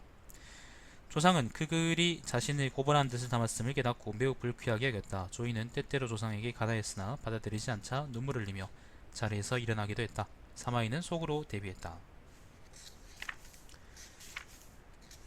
조진 얘기보다 조상 얘기가 더 크네요. 더 많네요. 자, 정시 9년 248년입니다. 겨울. 이승은 형주자사의 부임하러 떠나면서 사마이를 방문했다. 사마이는 병이 심해 쇠약해진 모습을 보여주었다. 이승은 그가 거짓으로 그렇게 한다는 것을 알 수 없었으므로 그대로 믿었다. 정시 10년 249년입니다. 정월. 그러니까 조방이죠. 제왕이 고평릉을 찾았는데 고평릉은 이제 조의 무덤입니다. 조상 형제도 모두 따라갔다. 사마이는 병발을 지휘해서 먼저 무기 창고를 점거하고 낙수의 부교에 주둔했다. 그리고 조상의 죄상을 상주했다. 신이 옛날에 요동에서 돌아왔다는 것은 공소년을 때리고 왔을 때라는 의미죠. 선제께서는 폐하와 진왕과 신등에게 조서를 내리며 저의 팔을 끌어 특별히 뒷일을 부탁하셨습니다. 신은 선제께 2조 또한 뒷일을 부탁하셨으며 신에게 부탁하셨으며 이것은 폐하께서도 아시는 바이니 뒷일을 근심하지 마십시오. 만이 하나 뜻밖의 일이 발생한다면 신은 죽음으로써 칙명을 받들겠습니다. 라고 대답했습니다. 그렇지 않았습니다. 자, 이 일은 당시 황문영, 동기 등과 선제 가까이서 병을 간호하던 제인들이 모두 들어 알고 있습니다. 지금 대장군 조상은 유언을 버리고 국가의 법전을 파괴하고 혼란스럽게 하여 안으로는 몰래 등급을 뛰어넘고 밖으로는 권력을 독단적으로 행사하며 여러 진영을 파괴해 금병을 자신이 모두 소유하고 모든 요직에 가까운 사람을 앉혔습니다. 또 어전 속의 수기와 몇 대를 걸쳐온 옛사람들을 모두를 배척하여 쫓아내고 새로운 사람을 두어 사서로의 도당을 만들려 하고 있습니다. 서로 즐기는 것에 근거하여 마음대로 하는 것이 나날이 심해져갑니다. 밖으로 이와 같으니 또 안으로는 황문장당을 도감으로 삼아 함께 교류를 맺고 지극히 존엄하신 분을 살펴보고 황제 자리를 대모탐하기도 하며 황태후와 황상의 두 궁을 떼어놓아 모자지간의 고류계정을 다치게 했습니다. 지금 천하의 인심을 흉흉하고 사람들은 위험과 두려움으로 가득한데 폐하께서는 단지 앉아만 계시니 어찌 오랫동안 편할 수 있겠습니까? 이것은 선제께서 폐하와 신을 침상으로 불러 명하신 뜻이 참뜻이 아닙니다. 신은 비록 힘없고 늙었지만 지난날 선제께 한 맹설을 감히 잊겠습니까?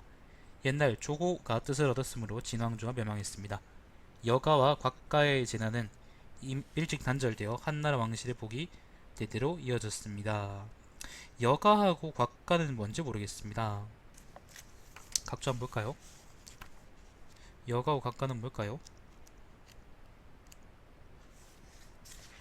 여가하고 곽가는요, 여가는 여태오의 일족이고요. 곽가는 누군지 모르겠네요.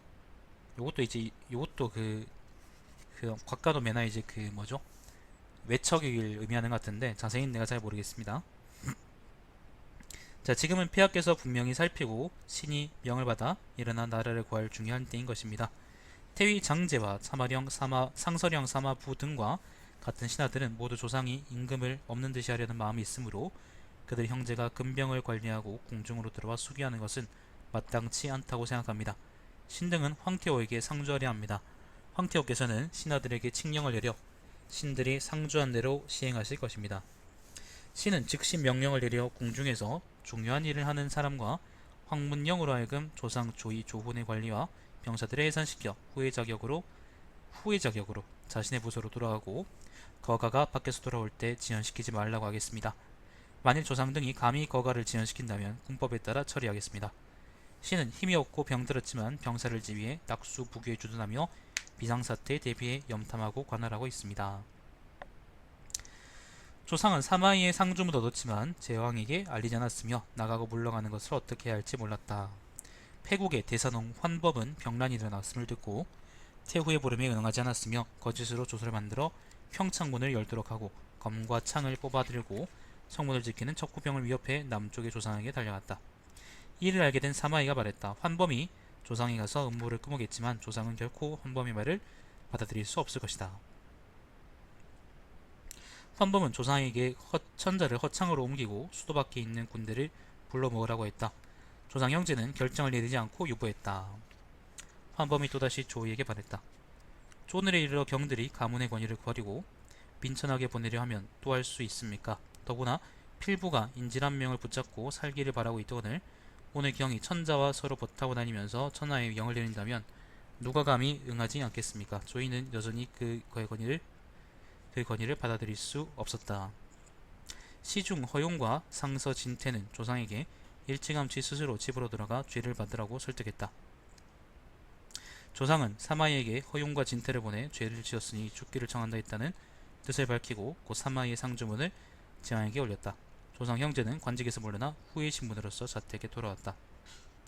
처음에 장당은 자신이 선발한 제인 장씨와 하씨 등을 조상에게 주었다. 사마이는 부정이 있다고 의심하고 장당을 체포해 죄를 다스리려고 했다. 신문을 받는 중에 장당은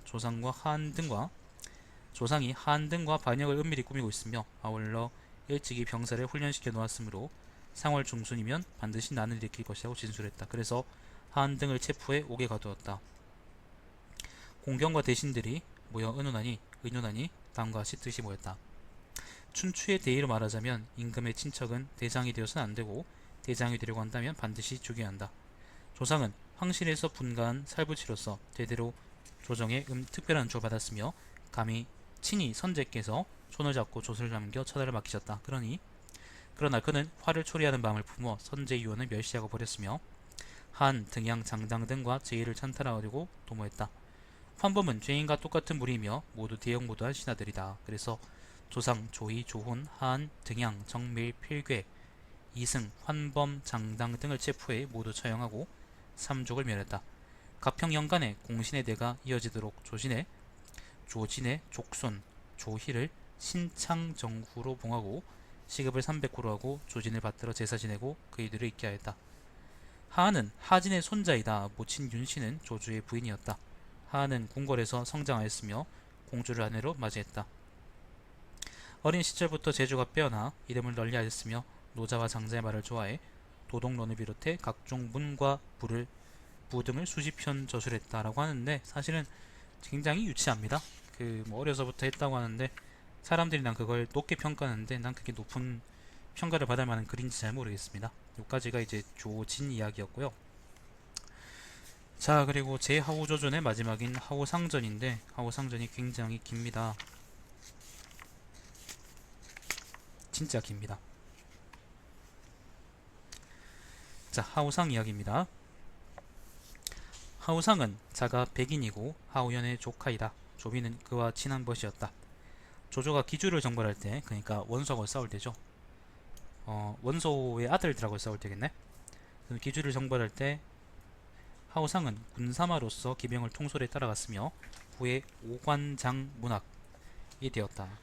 위나라가 처음 세워졌을 때 황문시랑으로 승진했다. 대군의 오랑캐, 대군이라는 것은 욕이죠. 대군의 오랑캐가 모반했을 때 조조가 얼릉후 조창을 파견해 그들을 정벌하도록 하고 하우상으로 하여금 조창의 군사를 돕게 하니 조창의 이제 군사 일을 돕게 하니 대군을 평정하고 돌아왔다. 조조가 낙양에서 세상을 떠나자 하우상은 지절을 받아 조조의 관을 받들고 업성으로 돌아왔다. 조정에서는 앞뒤 공적을 기록하여 평릉 정후에 봉했고 산기상시를 제수했으며 중령군으로 승진시켰다.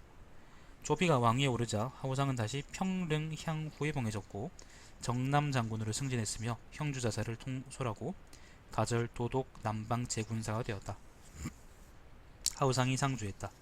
요비의 별동대가 상용에 있는데 산길이 험난하고 그들은 우리 군대에 대해서 준비가 없으므로 만일 기습부대를 파견해 적이 주의하지 않는 틈을 노려 출동시키면 일방적으로 승리를 얻을 수가 있습니다.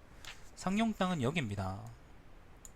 상용 땅은 요 근처 땅인데 원래는 이제 여기 땅에 원래 유방의 그 누구예요?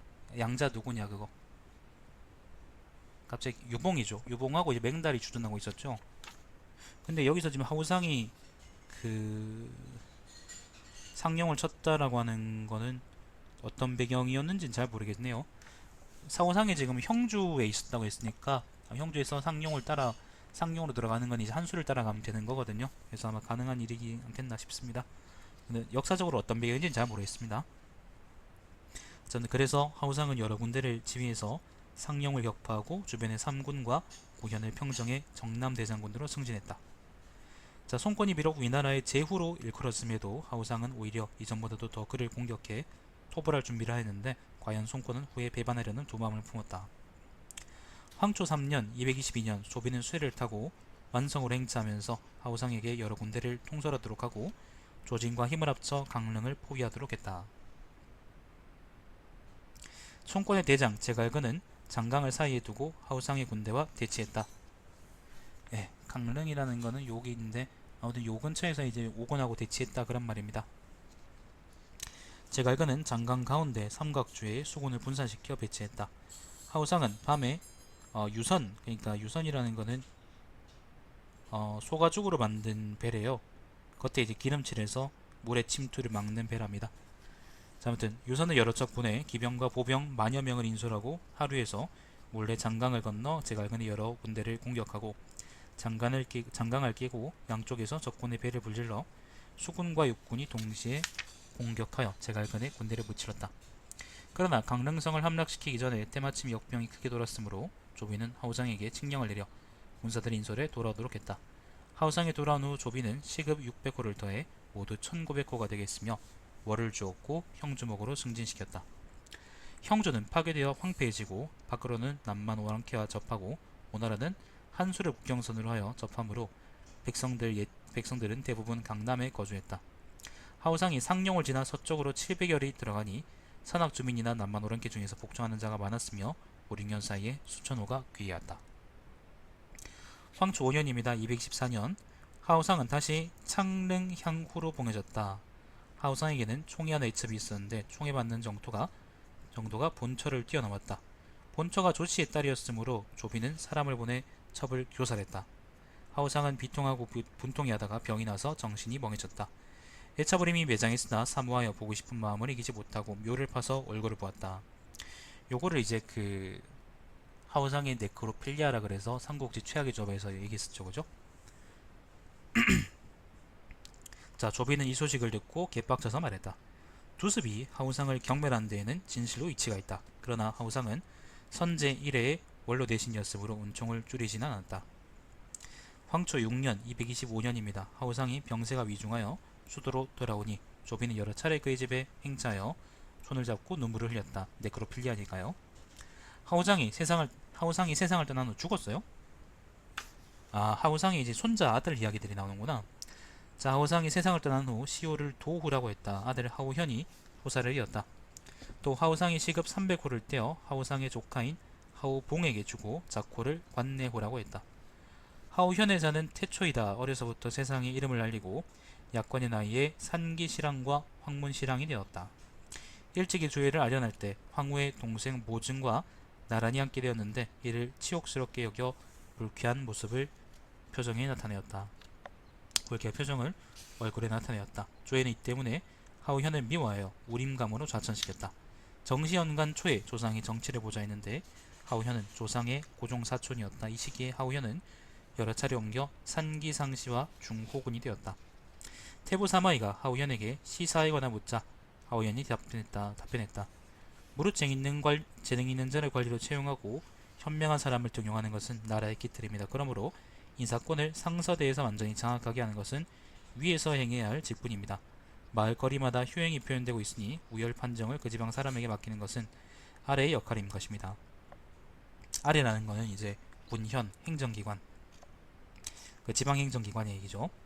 자, 무릇 맑은 교화를 신중하게 살펴 선택하려면 상하의 직분을 명확히 구분해 서로 간섭하지 못하게만 하면 됩니다. 무엇 때문이겠습니까? 만일 위에서 그 권한을 넘어선다면 자초지종의 근본이 없게 되어 권세를 구분해 구하여 분주히 달리는 길이 열릴까 두렵고, 아래 계층이 서열을 넘어선다면 천자께서 내리시는 관직이 외부의 간섭을 받게 될까 두렵기 때문입니다. 천자가 준 관직이 아래로 통하게 되는 것은 일반 백성들의 의론을 조성해 국가의 권한을 장악하는 것인데, 권력을 행사하는 사람이 많아지면 이는 혼란의 근원이 됩니다.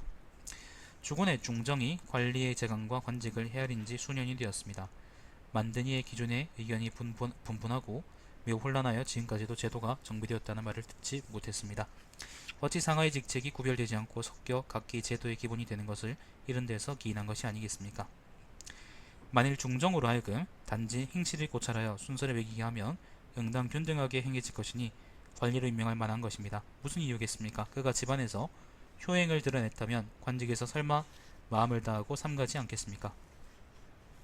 친족 중에서 인자하고 너그럽다고 칭찬받는 자가 설마 정치를 하는데 통달하지 않겠습니까? 말 안에서 바른 판단으로 행동하는 사람이 설마 일에 임하여 감당하지 못하겠습니까? 이런 세 종류의 사람이 중종의 관리에게 잘 뽑힌다면 각자에게 해당하는 관직명은 없어도 그 관리로 임용할 수 있음은 분명하게 알 수 있습니다. 행동에도 크고 작음이 있고 배열에도 높고 낮음이 있으므로 임명되는 관직의 등급 또한 분명하게 구분이 있는 것입니다. 어찌 중정이 아래에서 인물 선발의 직권을 요구하고 집정자가 위에서 권한을 위임하여 상하가 함께 월권행위를 하여 분규와 혼란을 일으킬 필요가 있겠습니까? 게다가 상서대에서 하급 관리의 공적과 과실 여부를 살피는 경우 많은 관청에 각각 관직의 우두머리가 있어 하루종일 고찰하지만 상세하게 검토하지 못합니다. 중정에서 인물 품평을 내릴 때 인품과 덕망의 재능을 갖추고 있어 요직에 임명될 수 있는 사람들에게 내키는 대로 판단하여 그들의 지위를 잃게 만든다면 많은 사람들이 놀라 달려갈 것입니다. 이런 상황에서 풍속을 맑고 평정하게 하려고 하면 얻을 수 있겠습니까? 상서대는 아득히 먼 곳에 있으니 무사람들은 절망하게 됩니다. 이게 무슨 말이냐면요, 말은 좀 많이 긴데 상서대가 인사권에 너무 많이 개입하고 있다, 뭐 그런 얘기 같은데, 그죠? 그런 얘기 같아요. 그러니까 중앙에서 너무 이제 인사권에 많이 개입하고 그것 때문에 오히려 해악이 일어나고 있다, 그런 얘기 같은데 자세하게는 잘 모르겠네요. 좀 혼란스럽다. 자, 사람들이 도달할 수 있는 곳은 더구나 그들의 측근뿐이니 누가 꾸미지 않고서야 가까이 가서 요구하겠습니까? 요구하는 길이 있는데 자기 집에서 몸을 닫고 있는 것은 이미 향당에서 스스로 이름을 떨치는 것만 못합니다. 스스로 향당에서 이름을 떨치는 것은 이미 주하곤에서 스스로 요구하는 것에 미치지 못합니다. 진실로 길을 열어주었는데도 그들이 진실을 꾸미고 근본을 벗어나는 것을 걱정한다면 비록 다시 중정을 엄격하게 질책하고 형벌로 감독을 강화할지라도 어떠한 이익도 없습니다. 사람들은 각기 그 직분을 지키고 관직이 우두머리들은 각자 소속 관리들의 유능함 또한 열등함을 상서대에 보고해서 상서대는 관직이 우두머리가 보고한 것에 의거하고 마을에서 매긴 수덕행 순서를 참고하여 각급 관원들의 등급과 비교해 출침이 없도록 하며 중정은 그들의 행동 거지를 고찰해 그것의 높고 낮음을 판별하고 등급을 심사하고 결정해 관직을 높고 낮추는 일을 마음대로 하지 못하도록 하는 것만 같겠습니까? 상서대가 지 마음대로 한다, 그런 얘기겠죠. 그러니까 자기 일을 열심히, 각자의 위치에서 자기 일을 열심히 하세요, 뭐 그런 얘기 같습니다. 조정에서 총괄하에서 일이 간략해지거나 어떤 착오가 있다면 그 책임은 당연히 조정의 담당 관리가 져야 합니다. 관직이 우두머리의 서열과 중정의 순위는 마땅히 어떤 정한 규정에 따라 앉혀야 하고, 만일 그 인물이 부적격한 경우에는 책임은 조정 밖에서 져야 합니다. 그런즉 이와 같이 조정의 안과 밖이 서로 자료를 참고해 인물의 장점과 단점의 판정 근거를 세우고 쌍방이 항상 검사하면 누가 자신을 꾸미는 일을 하겠습니까? 이와 같이 된다면 사람들의 마음은 안정되고 일은 이치에 맞을 것이며 풍속이 정숙해져 관리가 될 인재를 신중하게 뽑아 사용할 수 있을 것입니다. 까지 사마이한테 얘기했다고 하는데, 근데 뒤에 또 왜 이렇게 길어? 왜 길어 이거? 자, 근데 하우연이 또 주장했답니다. 고대 관리를 설치한 것은 만민을 구하여 교육하고 백성들을 일관되게 심사하기 위함이었습니다. 때문에 백성들은 군장을 사목으로 삼았던 것입니다.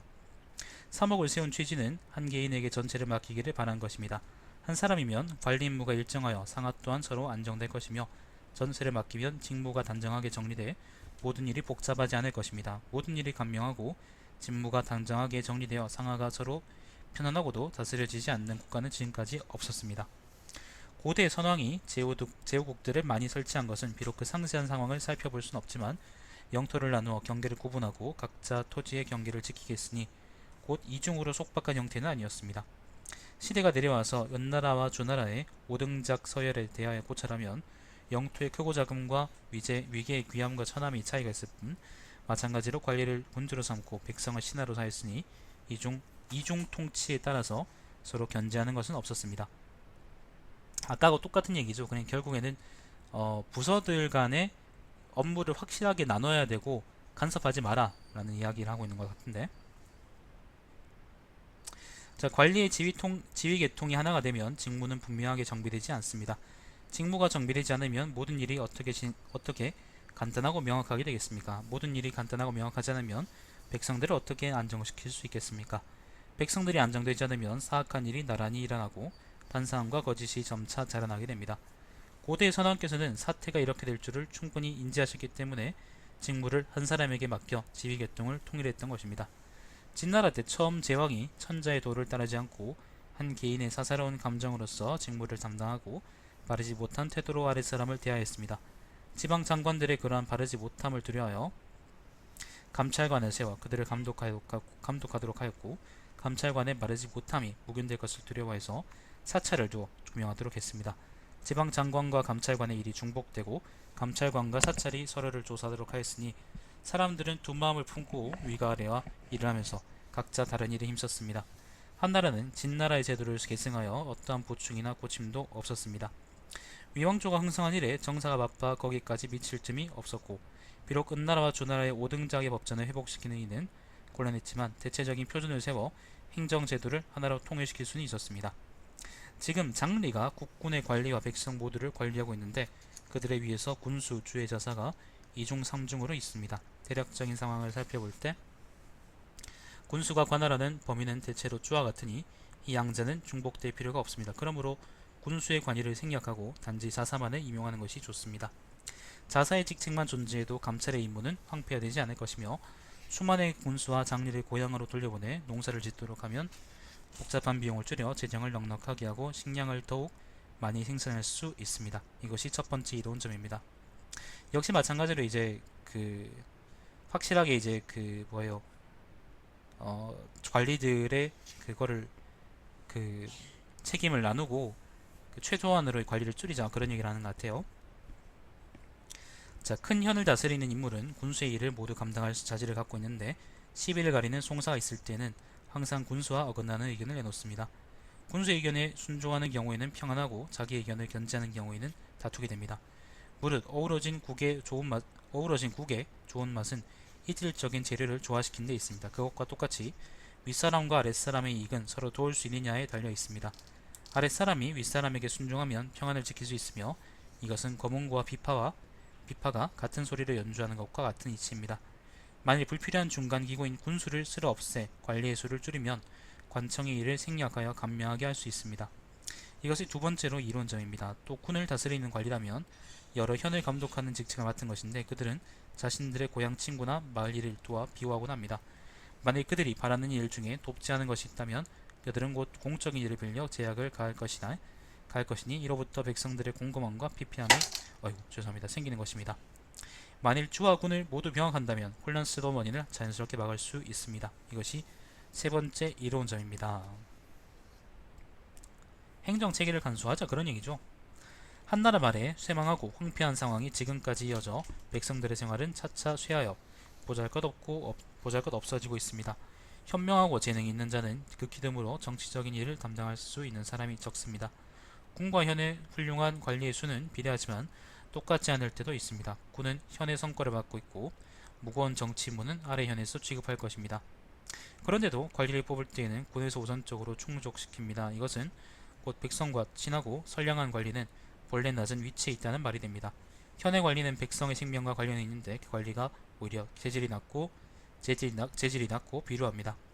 지금 만일 군과 현을 병합하고 청렴하고 선량한 자를 혈리로 많이 선발하여 임무에 임하게 하면 커다란 교화가 널리 실시되어 물 흐르듯이 선을 따르게 되어 민중과 만물은 모두 안녕된 생활을 얻게 됩니다. 이것이 네 번째 이론점입니다. 칙명을 내려 1만 호의 현을 다스리게 하여 군수의 이름을 주고 1000호 이상을 다스리게 하여 도위의 이름을 주며 1000호 이하를 다스리게 하는 것은 지금처럼 현의 영장으로 하고 작은 현의 장관인 장 이상은 공적에 따라서 자리를 옮겨주고 능력이 있으면 자리를 옮겨주고 올려주고 그에 따라서 다스리는 곳도 넓혀주십시오. 이것이 재능 있는 자를 등용한 다음 공적을 살펴보는 순서입니다. 만일 나란 다스린 제도가 일관되게 한 가지로 정해지면 관리의 재능도 질서 있게 되고 정치의 효과도 정제되어 정확하게 됩니다. 이것이 다섯 번째 이론점입니다. 만일 중복되어 있는 군수를 감한다면 현의 일은 주에 빨리 도달할 수 있게 되어 정사에 틈이 생기지 않으며 관원들이 머물려 적체된 일도 없게 됩니다. 비록 3대 하은주죠. 3대 풍화는 완전히 회복될 수 없겠지만 행정의 간소화와 단일화 효과는 오히려 기대할 수 있습니다. 백성들을 편하게 하고 나가는 비용을 줄이는 것은 이 정책에 있습니다. 까지가 하우현의 또 다른 주장인데 근데 또 다른 주장이 또 있습니다. 토할 같네요. 하우현은 또 다음과 같이 주장했다. 문과 질, 그러니까 화려한 것과 소박한 것이 교대로 쓰이는 것은 봄, 여름, 가을, 겨울 사계절이 교대로 나타나는 것과 같은 이치입니다. 왕이 된 자는 하늘의 법칙을 체득해 만물을 다스리고 반드시 사회의 폐단을 따라 구제하고 통하게 해야 합니다. 질이 숭상된 시대, 그러니까 질박함이 숭상된 시대에는 예로서 그것을 꾸몄고 문이 유행했던 시대에는 질박함으로써 그것을 구제했습니다. 지금 백대 제왕의 끝을 잇고 진한 시대의 여파를 계승하여 세속에서 지나치게 꾸미는 데 치중하니 응당 일한 백성들의 바람을 크게 바꿔야 합니다. 지금의 병력에는 곧 여루 이하와 대장군 이상의 지위에 있는 사람들은 모두 능금, 비단, 하얀 면, 금, 은을 사용한 귀한 옷을 입을 수 있고 이하의 지위에 있는 자는 아래로 백성들에게 이르기까지 잡탄색의 천으로 만든 옷을 입을 수 있습니다. 비록 신분의 상하에 따라서 각기 차이를 나타내고 있지만 조신에 대한 제도에서 신하에 대한 제도죠. 신하가 제왕과 똑같은 것을 몸에 걸칠 수 있도록 하고 있으며 하늘에 새긴 검정과 땅에 새긴 노랑으로 채색한 옷을 입는 것이 아래 백성들에게까지 허락되었습니다. 이런 상황에서 시장에서 화려한 색의 옷을 팔지 못하게 하고 상인에게 귀중한 물품을 팔지 못하게 하며 장인에게 조각을 한 공예품을 만들지 못하게 허가를 바라는 것은 불가능한 일입니다. 그러므로 근본부터 크게 다스려 정비하고 고대 법률에 준하여 문과 질의 마땅함을 확장하며 그 중에 원칙에 부합하는 것만을 취해서 예제의 법도로 삼아야만 합니다. 황상의 수레와 의복의 꾸밈은 모두 질박함을 추구해서 말세의 풍속인 사치를 금하고 조정을 다스리고 자기를 받은 대신들의 집에서는 비단의 꾸밈이라든지 2가지 이상의 색으로 만든 옷이나 정교한 세공품을 쓸 수 없도록 해야 합니다. 황상으로부터 아래까지 소박함의 차이로 신분의 등급을 나타낼 뿐이지 그들 사이의 거리를 지나치게 크게 할 필요는 없습니다. 만일 공적이나 덕행이 있는 사람에게 치사할 때에는 특별히 은총을 더해주어 담당 관리에게 알린 후에야 입을 수 있게 하십시오. 윗사람이 아랫사람을 교화하는 것은 바람이 풀을 쓰러뜨리는 것과 같아야 합니다. 우리 조정에서 소박한 예교가 일어난다면 점점 아래에서도 사치하고자 하는 마음이 자연히 소멸될 것입니다. 마지막 이야기는 사치하게 하지 말자, 좀 소박하게 살자, 그런 이야기네요. 사마이는 답장하는 글에서 다음과 같이 말하였다. 관리를 심사하여 적임자를 선발하자는 의견, 중복되는 관직을 없애고 복식제도를 개혁하자는 의견은 모두가 썩 좋은 것입니다. 예절이란 마을에서는 본인의 행실에 근본을 두고 조정에서는 각급 관원의 일을 고찰하는 것으로서 그 기본적인 취지가 당신이 나타낸 바와 같습니다. 나중 시대에서 이어받아 실시한 이상 어떤 것으로 갑자기 바꾸기는 불가능합니다. 진나라에는 자사가 없었고 단지 군수와 장리만이 있었습니다. 한나라에 비록 자사가 있었지만 군에서는 단지 6개 항목만 사찰하였습니다. 그래서 자사를 전거라 불렀고 그에 속한 관리를 종사로 불렀던 것입니다.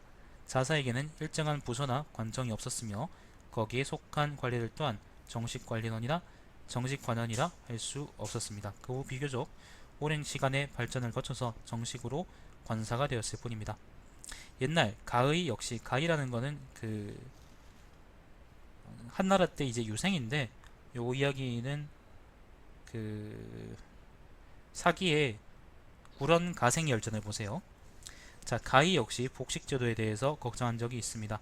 한나라 문제는 친히 소박한 검은색 옷을 입었지만 위아래 관리와 백성들로 하여금 그의 뜻으로 옷을 입힐 수 없었습니다.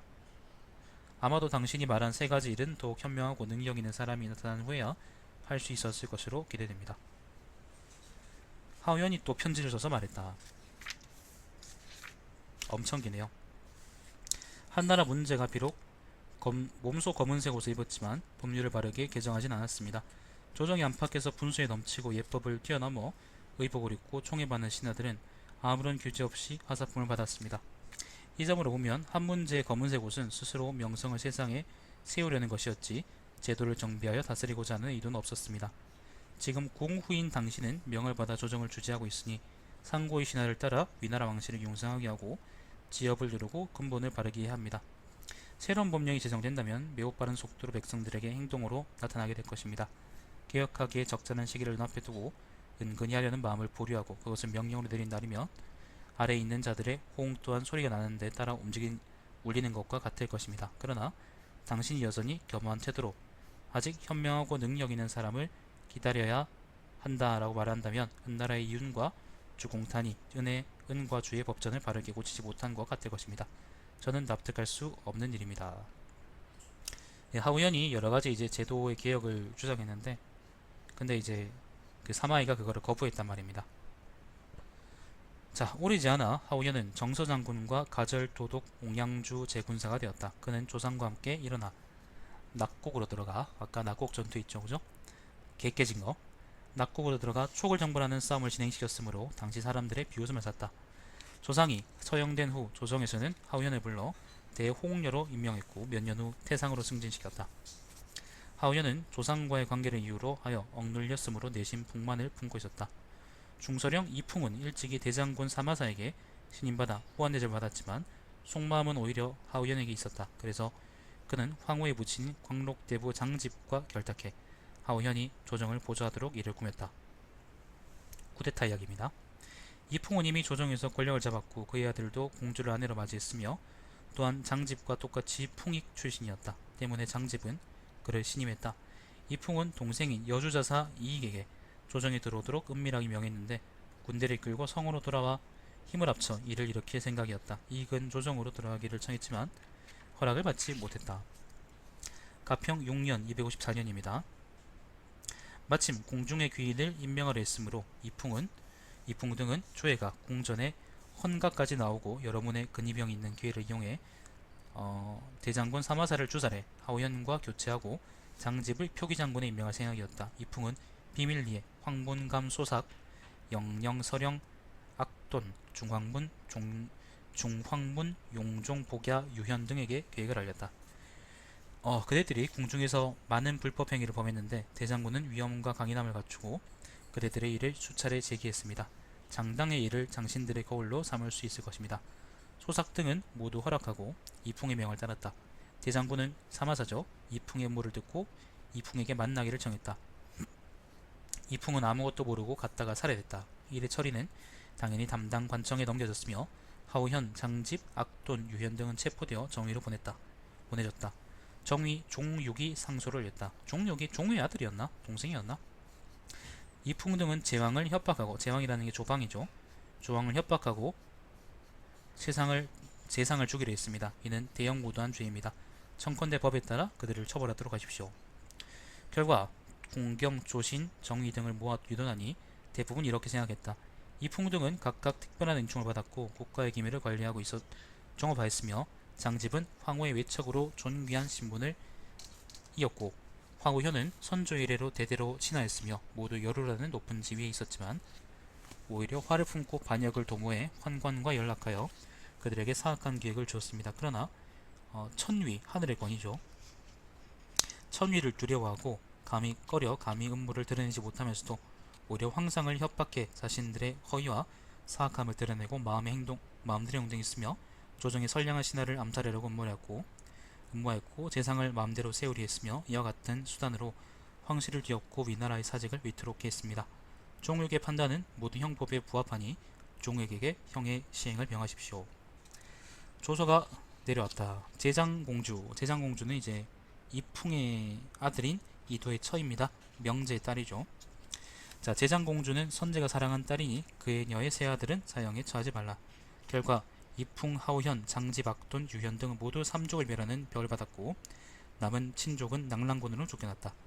하우현은 도량이 크고 세상을 구하려는 뜻을 품었던 인물이기 때문에 동적 저자에서 차명을 당하면서도 안색을 바꾸지 않고 아무런 일도 없었던 듯이 행동하였다. 그의 나이 46이었다. 자, 정원 연간에 공신의 대가 계속해서 이어지도록 하우상의 종손, 하우본을 창릉정후로 봉하고 시급 300호를 주어 뒤를 잇도록 했다. 처음에 중령군 고양사람 허윤은 허윤입니다. 이풍 하우현과 친하게 지냈다. 일의 변화가 있기 전 일척의 길이로 거짓 조서를 만든 이가 있었는데 거기는 하우현을 대장군에 허윤을 태위에 임명해서 두 사람이 똑같이 상서의 일을 관리하게 하라는 말이 쓰여졌다. 어떤 사람이 날이 밝기 전에 말을 타고 찾아가 이 조서를 허윤의 집 문지기에게 주며 말했다. 조서가 있다. 그리고 즉시 말을 달려가 버렸다. 허윤은 바로 이 투서를 불에 태워버리고 사마사에게 보여주지 않았다. 후에 이풍 등의 사건이 발각되고 허윤은 진복 장군이 되어 가절 도독 하북 제군사인 명되었지만 출발하기 전에 국고를 낭비했다는 죄명으로 체포돼 정의로 넘겨졌다. 낙랑군으로 유배되어 가다가 길에서 죽었다. 청하군의 왕경 또한 허윤과 함께 기주의 명사로 불렸다. 감로 연간의 상서가 되었고 고귀향공 조모의 일에 연루되어 주살당했다. 처음 왕경이 군수가 되었을 때 왕경의 어머니가 말했다. 너는 농민의 아들로서 지금 2천석을 받는 군수 자리에 앉았다. 재물이 지나치게 많으면 좋지 않으니 여기서 멈출 수 있어야 한다. 왕경은 어머니의 권고를 따르지 않았고 후에 다시 두 주의 자사와 사례교회를 역임했는데 결국에는 해들고 말았다. 허윤의 같은 군 친구인 최찬 또한 일찍이 세상에서 관운이 너무 왕성하면 경계해야 한다고 허윤에게 말한 적이 있다. 갑자기 벼락출세하면은 그게 조심해야 된다는 얘기예요. 자, 평화에 말한다. 하우씨와 조씨는 대대로 인척관계였으므로 하우돈과 하우현, 조인, 조홍, 조휴, 조상, 조진 등은 절친한 친척이자 친구로 당시에 고귀한 관직이 있었으며 군주의 곁에서 업적을 세워 모두 공로가 있었다. 조상은 덕이 적은데도 관직이 높아 이성을 잃고 탐닉했으니 이것은 진실로 대역에 명시된 대역이라는 건 역경이죠. 대역에 명시된 대로 도가가 기피하는 바이다. 하우현은 엄격하고 도량이 있어 세간의 이름이 알려졌고 조상과 조정의 안팎으로 깊숙하게 연결되어 영광스러운 자리가 이어왔았으나 일찍이 그가 조상의 잘못을 바로잡거나 훌륭한 인재를 불러받아 들였다는 것은 들어보지 못했다. 이 점을 들어 판단해 본다면 어찌 비운의 최후를 면할 수 있었겠는가. 이것은 진수가 그 진나라에서 벼슬 했다는 사실을 우리가 좀 감안할 필요가 있습니다, 여러분. 자, 여기까지가 제하우 조전이었습니다. 그 다음은 그 순육 순유 가후전입니다. 순육 순유 가후전. 자, 시청해주신 여러분 감사드립니다. 제 방송은 유튜브에 달마시안TV에서 다시 보실 수 있습니다. 다음 시간에 다시 읽도록 하죠.